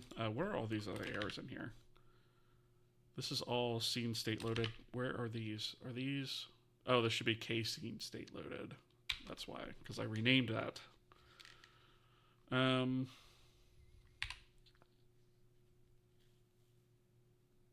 Let's do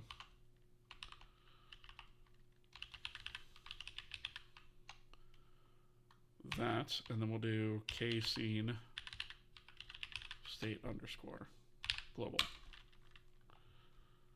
Okay. All right, that fixed it.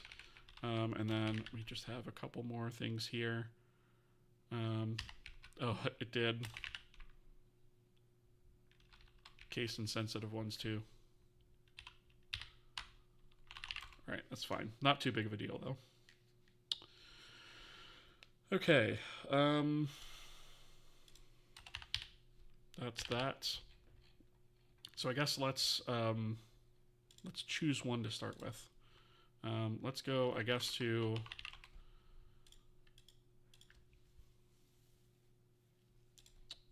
let's split this view and go to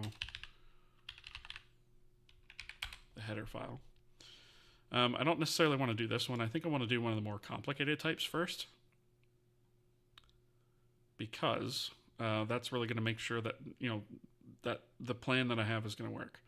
So I think probably static mesh is a good litmus test for this, because most of the other attachment types are quite a bit simpler than static meshes. So I think we're going to do that first. So let's do static meshes, right? And we'll search for wherever that is. There's 33 references to it, right?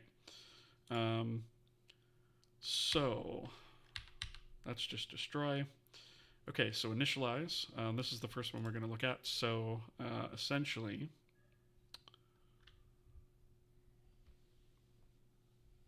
This is the whole find a free slot, take it or push a new one kind of thing that exists.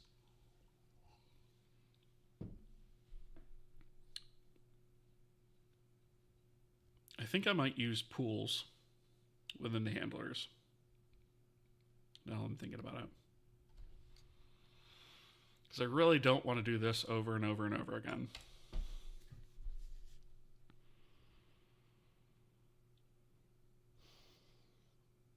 That's one thing I've been trying to get away from doing, actually.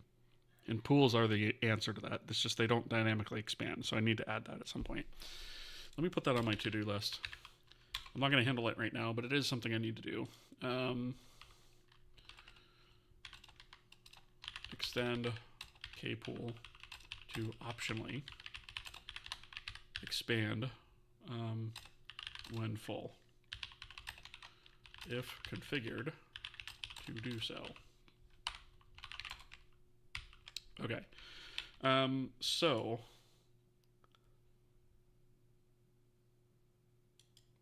yeah, I think that makes a lot more sense. Let's actually go to that. Let's do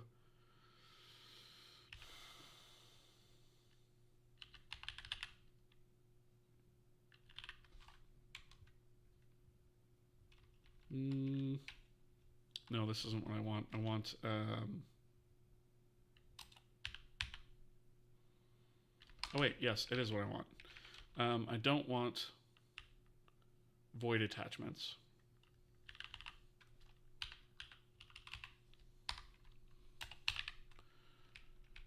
I don't know why that's not coming up, but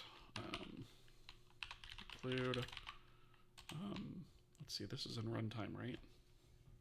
Yeah, so we need containers, kpool. And also, some of these other things should be also like this, so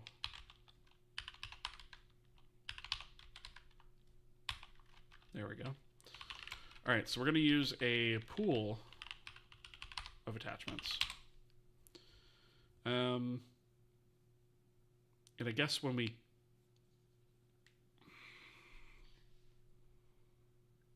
probably ought to specify a pool, like a pool size, right?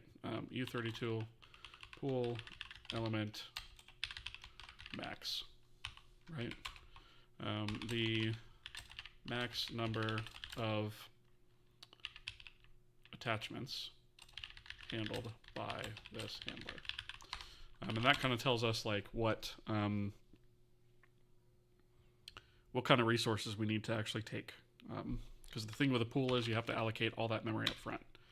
So we have to be a little bit, we'll have to be a little bit cautious and not just like assign a huge number here. You know, for most things, something like static meshes, we're probably going to have like 1024 or something like that will be our starting value. But like something that's a little bit more like not used as much, like terrains or something, we might have our limit of like 5, and then just maybe configure that.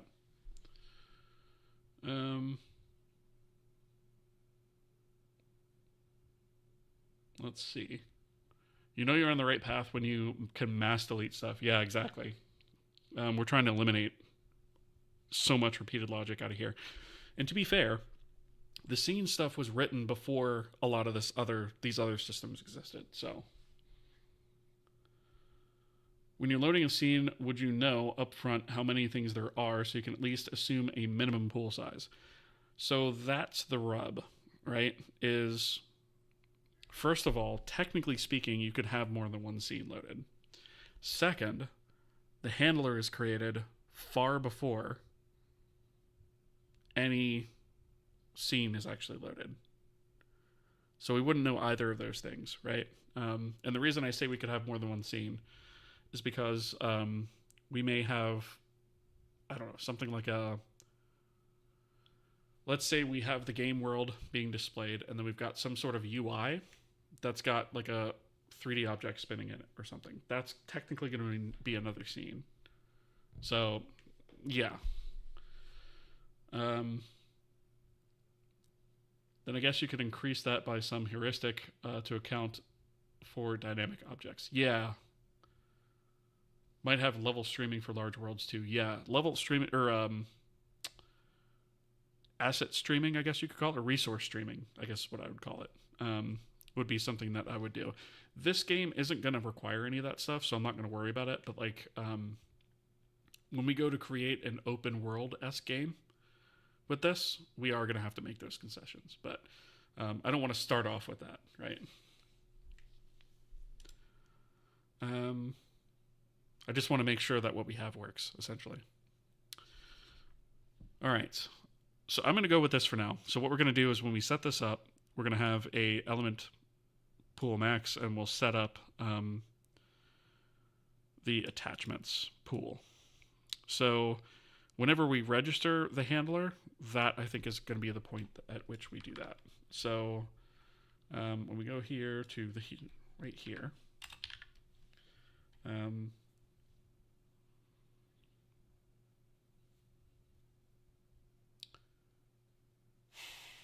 okay, so for creating a new one, that's kind of easy, right? So we can actually just do, we just push the handler, right? But before we push the handler, we need to set up the handlers pool. Shoot, there is one more issue with this, is we need to know the array element size. Okay, so we need one more piece of information. U32 pool element size. The size of each element in the pool. Right, we'll need that. So with those three pieces of information, we should have what we need. We'll do a little bit of validation here.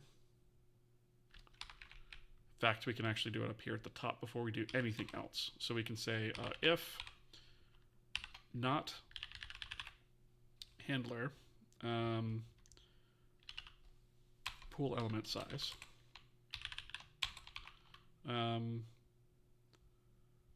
attempted to register a scene attachment type handler whose pool element size is 0. That's a fail. Right, so we don't want to do that. We also need to do pool element max is 0. Right, so we'll check those things there, and then we'll go ahead and set this up here. So we'll do k pool create. Then we have the element size, right, which is going to be handler pool element size. Capacity is going to be handler element max, which you might want to rename that to capacity, and then a pointer to the pool, which is going to be the address of handler. What do we call it? Attachments, I think. Yeah. And I believe, yeah, this can return a failure, so we need to check that. Failed to create attachment pool for handler type. And we'll spit out the handler type.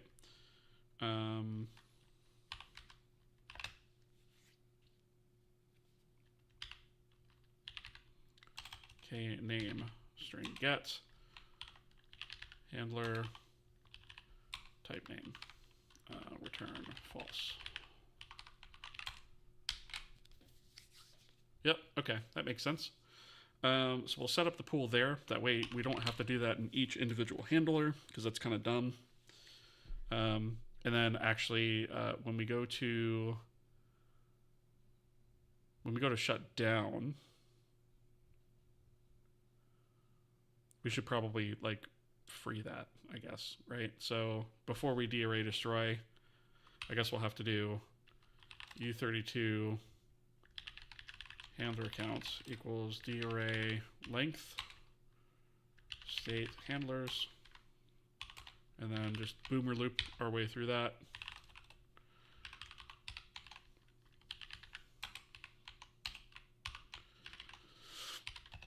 All right. And then K pool destroy. And we want the address of state handlers sub I attachments. Okay, so that should handle that.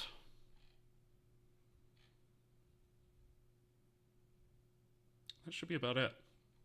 I don't think we have to worry about it other than that. Okay, so handlers. It's a great one. We're going to do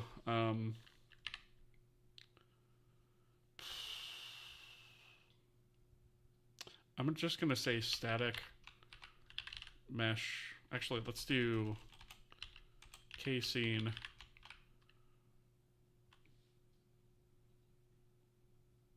this is going to be really verbose if I'm not careful. Casing attachment handler. Maybe I should do static mesh first. I don't normally do it that way, but I feel like it's going to be like really hard to see over here. It's going to get truncated over here. So yeah, I guess we'll do .h and then C.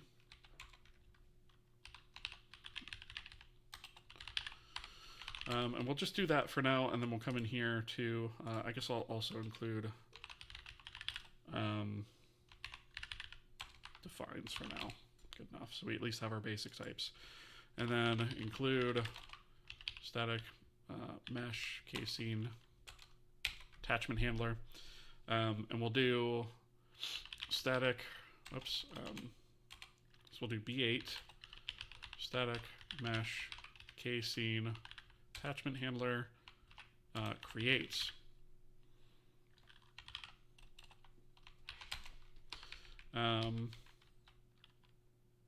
And this is basically where we're going to fill out that struct. So we're going to want this guy.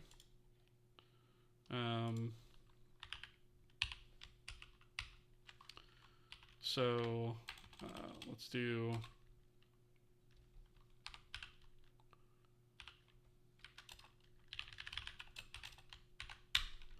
handler equals. Do we not have? There we go. So handler equals, and we already have the attachments set up. We do the type name. So that's going to be kname creates. And I'm tempted to do like static mesh, right? But the problem is like what I just did there, right? I mistyped it. The issue with that, let's just get this in here so it quits bleating at me. The issue with that is like we should probably have that defined somewhere.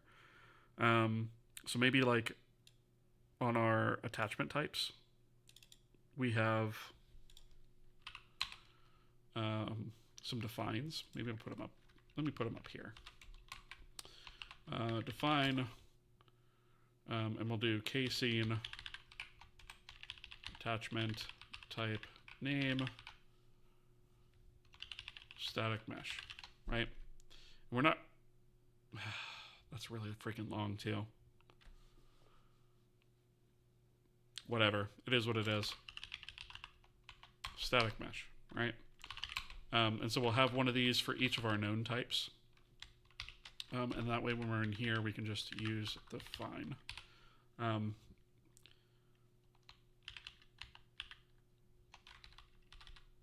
There we go. And then we'll automatically create a K-name for that, and that'll be good to go. So the next one is going to be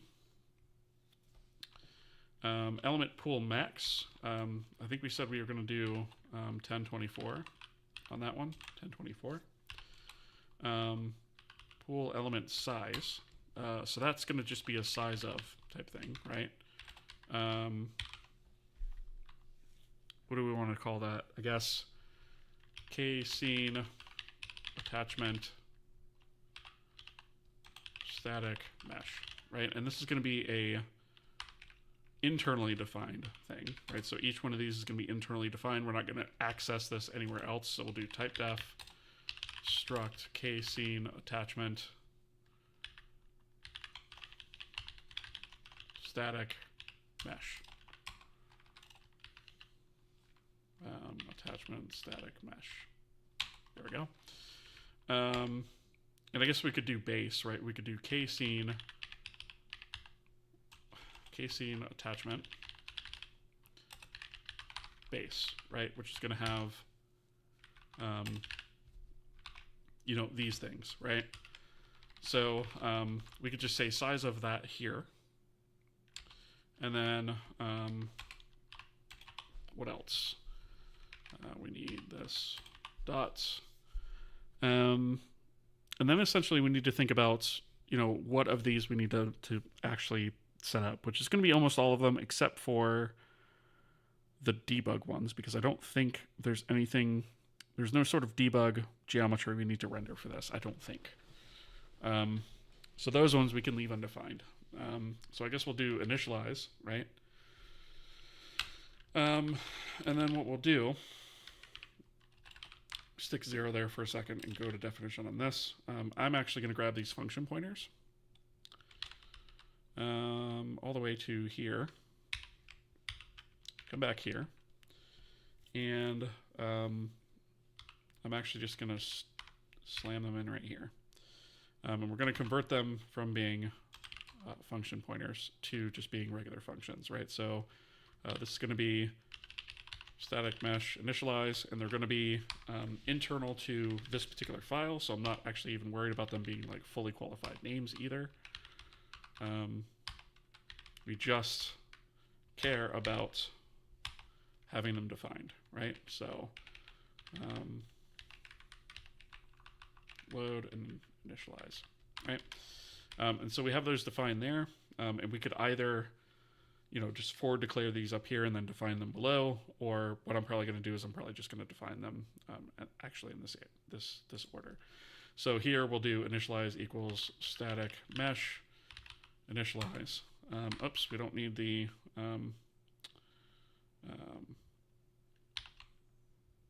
we don't need that, right? We just need that, and then we can do let's see, we have initialize load equals static mesh load, unload equals static mesh unload, and then we have updates equals static, whoops, equals static mesh updates, which I'm not actually sure we're going to need. And then we have render frame prepare equals static mesh renderer frame prepare, and then we have generate render data equals static mesh generate render data, and the rest of them we're not going to bother defining, right? And so this is essentially how we'll configure our handler. And then what we'll do from here is we'll go ahead and register it. So we'll do static, I guess it's going to be not static, K scene attachment registry, or register type handler is actually what we want, right? So that's going to be engine systems get registry, and then we're going to do, we're going to just pass handler, right?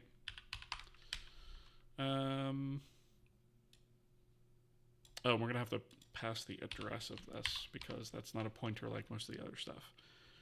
Why is that complaining? It does want that, right? Discards qualifiers.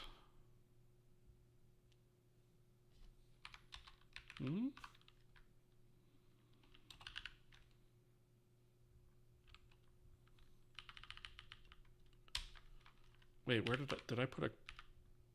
Oh, wait a minute.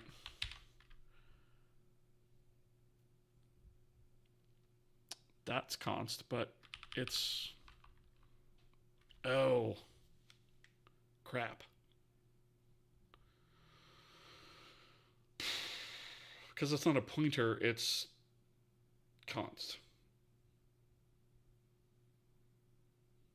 I mean, I could just cast it away, but that seems dirty.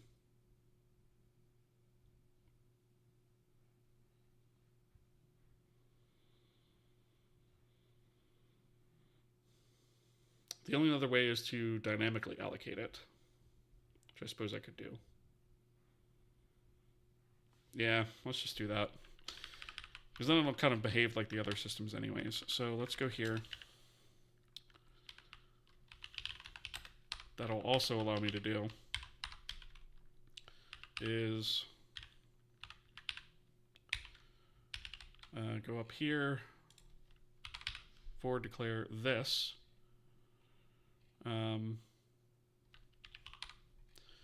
And then I can get rid of this include, which I wasn't really happy about being there anyways. And then engine, we will just do this. So this is going to be scene attachment type registry. Allocates. This is going to be, we don't have a memory requirement for this one, right? This is just going to be size of scene attachment type registry state, I thought.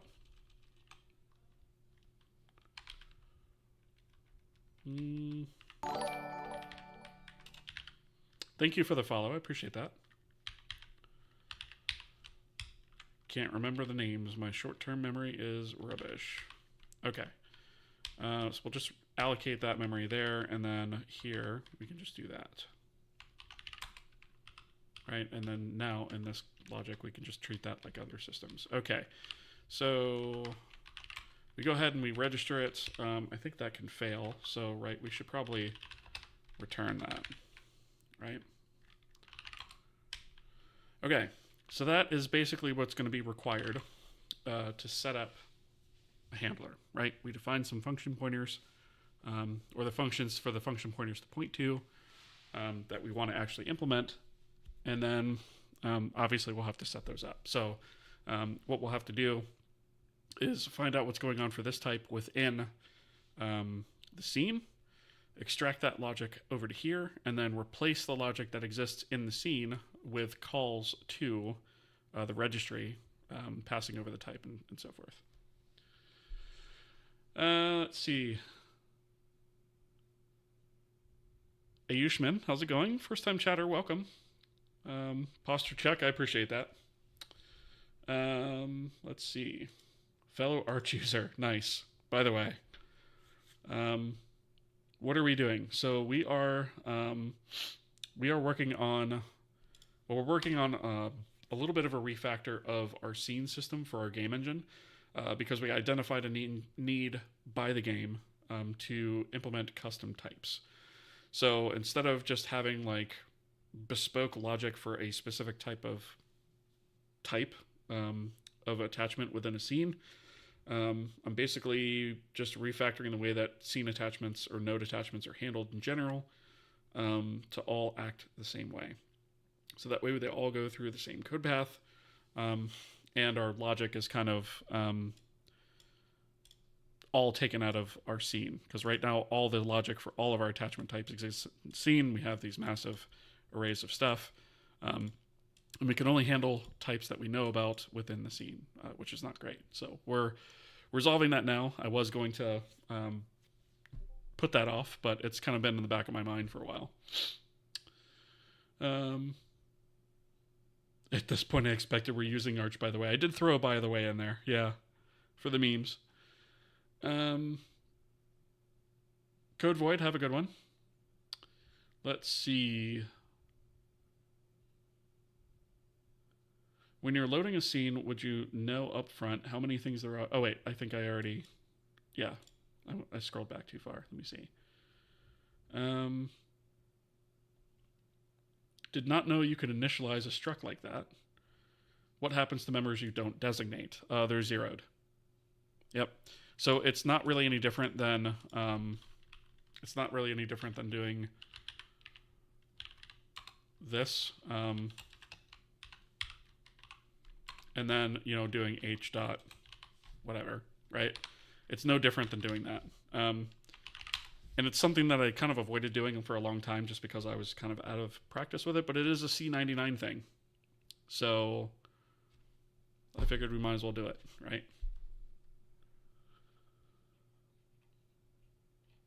But yeah.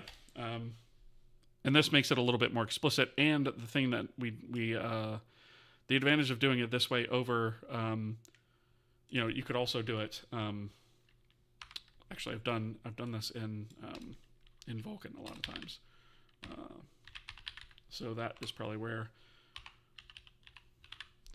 You can set up something like this, right? Where you have your struct where you set all of your function or not your functions, your members like this, right? So you can do it this way, or as I have in other places. Let's see.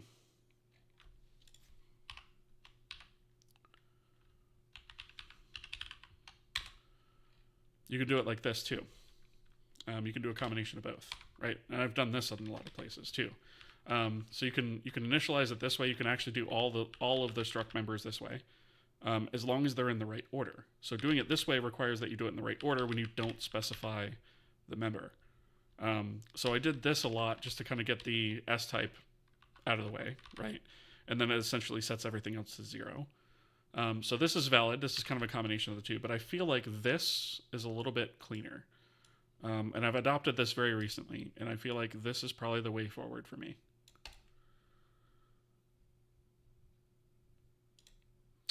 Let's see.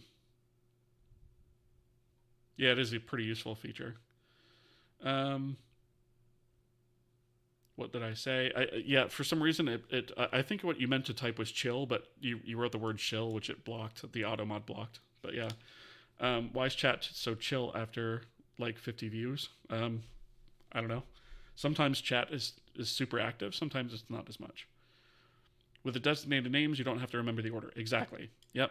Which is the reason I'm kind of switching to doing it this way, because I feel like this is also a little bit neater. Plus, you get you don't have to retype the variable name all the time like this.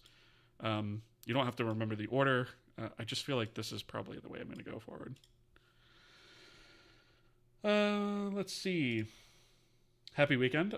Yeah, well, almost. It's not weekend for me yet. I still have to get up in the morning for work, but I appreciate that nonetheless. All right. So, I guess let's switch back to the scene. Scene C. K-scene C. All right. So we said we were going to do static mesh first, so let's do static mesh. I guess probably the way to do it. So we have static meshes, right? So I guess I could search for that. Static meshes, right? And so the first thing is going to be initialized. So let's go ahead and set that up. So probably, oh, you know what? Did we do, we didn't do create, did we? That's kind of an important one. Yeah, we need create and destroy. So let me go, forgot those two. Those are kind of important.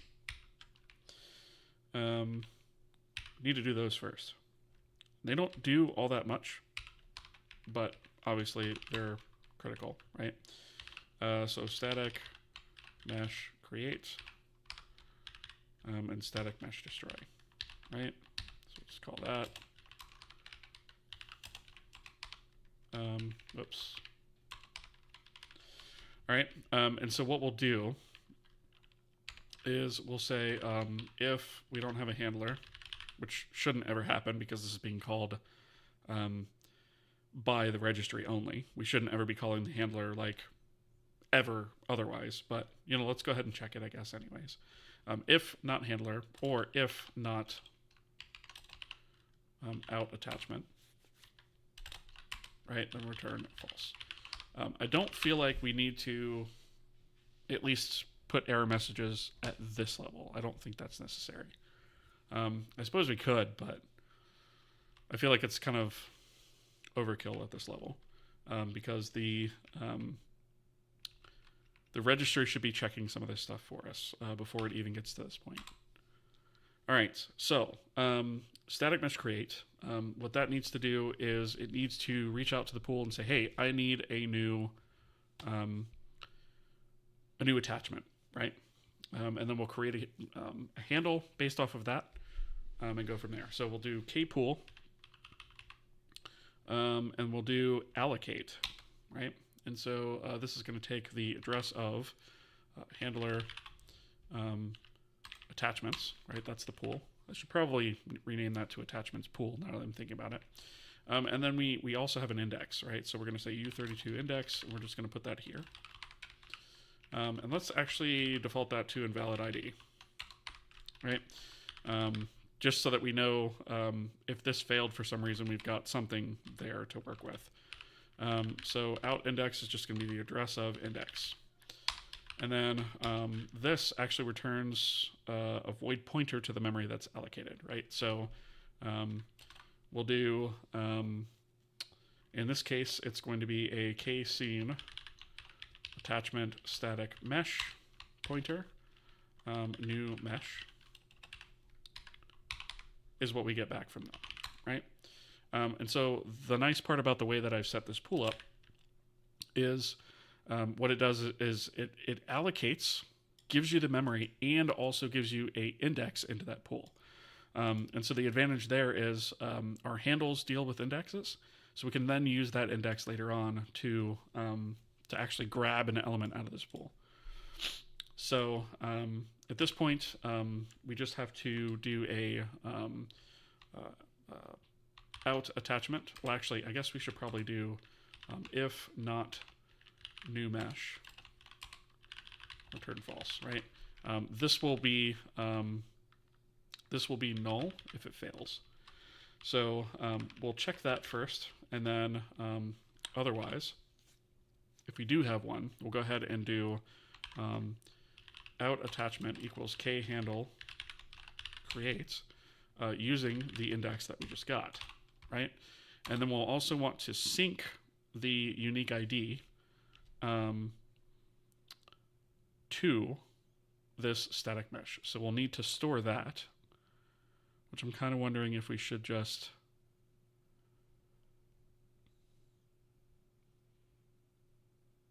do that here, or if we should put it in base, because we're going to have to do it on every single one, I feel like.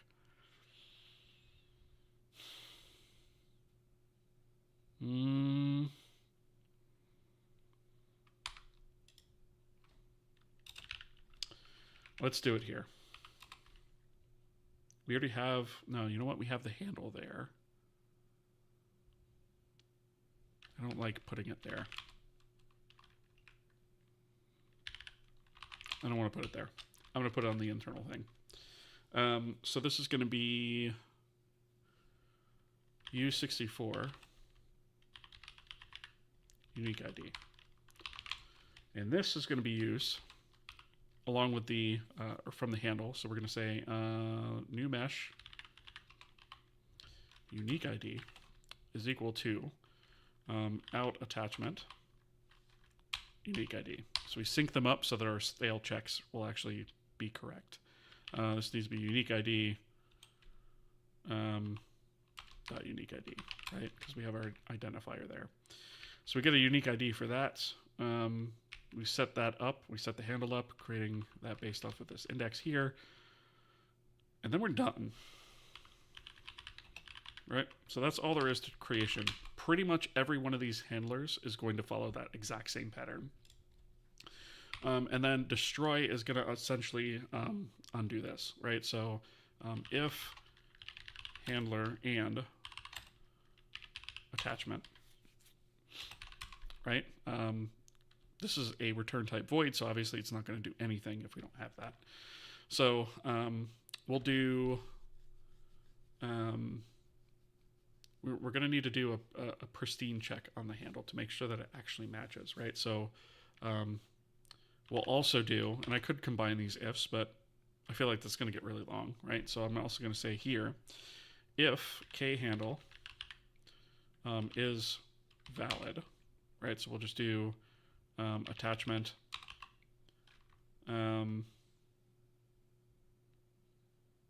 It's just going to be attachment, actually. So we're going to have to dereference that. And k handle is pristine, meaning it's not stale. So we're going to dereference attachment again, right? And so if it's valid, we're going to compare the handle there against handler attachments sub attachment handle index, and then compare that against the unique ID. Right, so if all of those things are true, then do the unload, or destroy. Destroy. Now it's bleating that I got something wrong here. What did I screw up?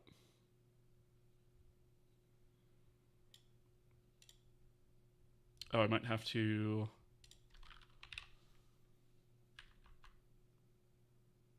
Oh, right. Handler attachments is going to be... I have to cast that into... Oh, right. I can't do that because it's not an array. It's pool. Okay. We're going to have to split this into another step. So... let's take this out of here. Put this here. Oops. Put that there for a second. Remove this. Now I feel like this actually can come up here. Right, we can make sure that we can make sure it's valid first off. And then we'll move this up here, and we're going to do one more thing before we actually get to this point. So we're going to do k-scene attachment static mesh equals k-pool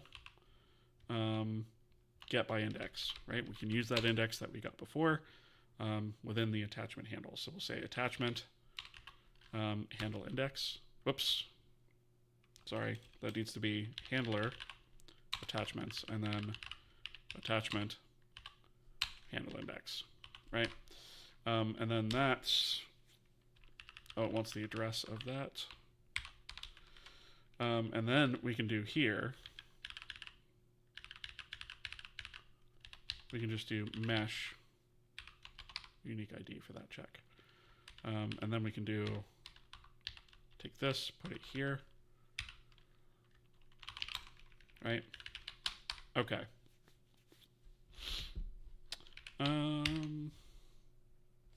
Can this fail and return to us nothing?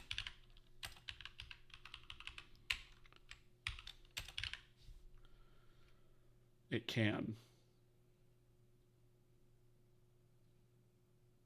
If we're out of range or we pass. Okay, so we should probably check that just to make sure.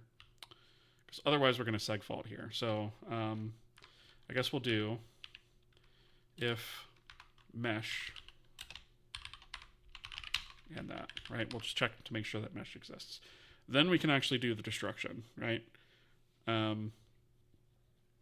So basically what we should do is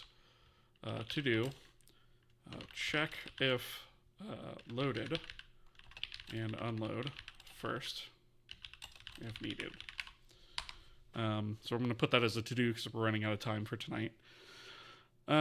Okay, so essentially what we're going to do is we're going to follow this kind of pattern, right? Because we're going to make sure that the handle that we provide is valid, that we can actually get a mesh at that index, that all that stuff is straightened out and ready to go. And then we'll put a to-do here also, invalidate, or I guess technically what we need to do here is kpool free. And we could do the address of handler attachments, and then we could pass through the element, so we could just do mesh if we wanted to. Or we could do free by index, which I think is a little bit safer.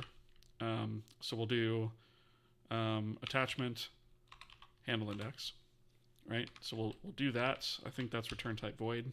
Yep. So we'll free the pool entry, and then we will invalidate the handle, right? So in this case, what we'll do, in fact, actually, we should probably do,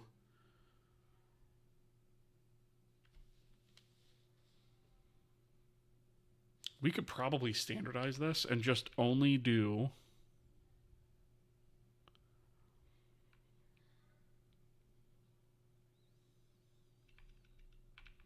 after static mesh destroy.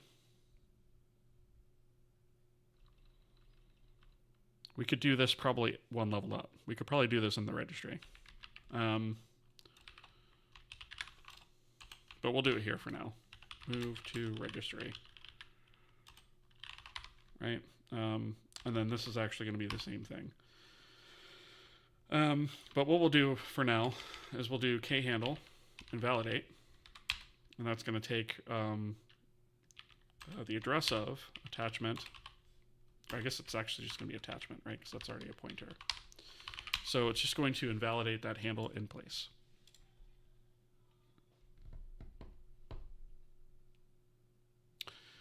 Okay, so that's creation and destruction. And then initialization is what's going to be next. So that is where we're going to do things like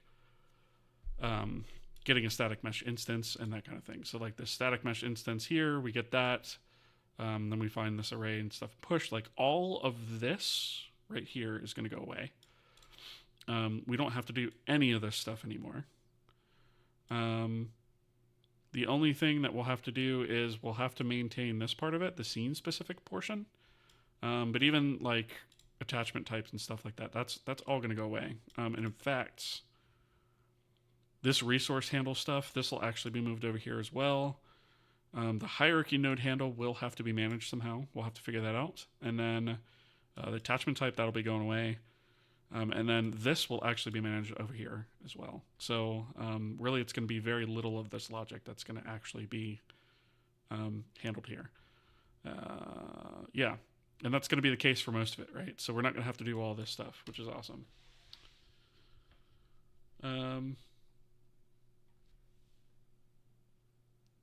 Let's see. Skelos Music, how's it going? Good to see you. Let's see. Another Dingus question. What's your unique ID strategy? GUID? ULID? We do... yeah, it's essentially a GUID. Yeah. It's just a... it winds up being a... it's a... U64 words. It's a U64 GUID is what that is. Let's see. People like watching Travis to be a Giga Chad. I don't know about all that. Don't interrupt God when he's creating the universe. I don't know about that. What face? Ruche. Unless you're me and have shitty questions. I mean, it's all good. I'm not worried about it. You know, I don't think that they're stupid questions at all, to be completely honest. I think they're valid. Okay. I was hoping we'd get through one of these tonight, but we kind of did a bunch of design discussion, which I think was probably valuable as well, I'm hoping. So yeah, essentially what we're going to do is, from here on out, is we're going to take all these sections of logic, and we're going to move stuff out of here, and move it over here and fill these in, and then replace what was here with calls to the registry to do these things, right? So we'll say registry initialize this attachment, and that will dispatch a call to here, which will then do the actual underlying thing that needs to happen. So, this unfortunately is where I have to end tonight, though, because like I said, I do have an early morning. So yeah, that is, let's see. It's working on the rhythm game, and about to be going to sleep soon. A rhythm game, ooh, that would be a lot of fun. Keeping stuff in sync with the audio and whatnot would be challenging, yeah. But I feel like once you have that down, you're set. But yeah, handling, like, I always thought it would be fun to make like a rhythm based game, but yeah, I don't know. I haven't come up with an idea good enough to actually do that. And plus, it's not the next game I want to make either. So it's kind of a cool idea, but maybe as a mini game into the next idea I have. But yeah, it definitely sounds cool.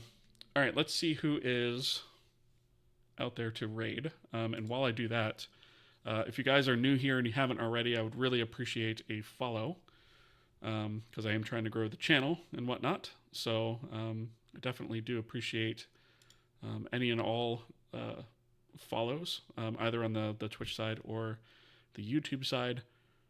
Let's see.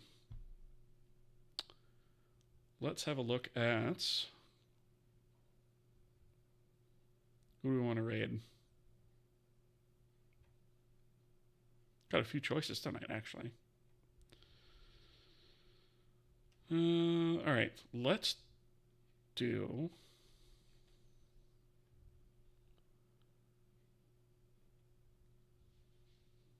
Let's actually switch gears a little bit. We are going to raid. He's actually usually not on. So we are going to raid Reinart tonight. He is making a game, and he's doing all the art for it, but he's making it in C++. And he's rolling his own engine to do it. Or I guess doing it without an engine, right? So, yeah. Definitely. We'll check his channel out, give him a follow. Yeah, I appreciate you guys being here. We will catch you guys on the next stream. And hopefully I'll actually have a lot of this stuff done so that we can get moving on with the game. So I'll try to have all this done, or at least mostly done by the next stream, I hope. And then we'll move on from there. So thank you guys for being here, and I will catch you guys on the next stream. See ya.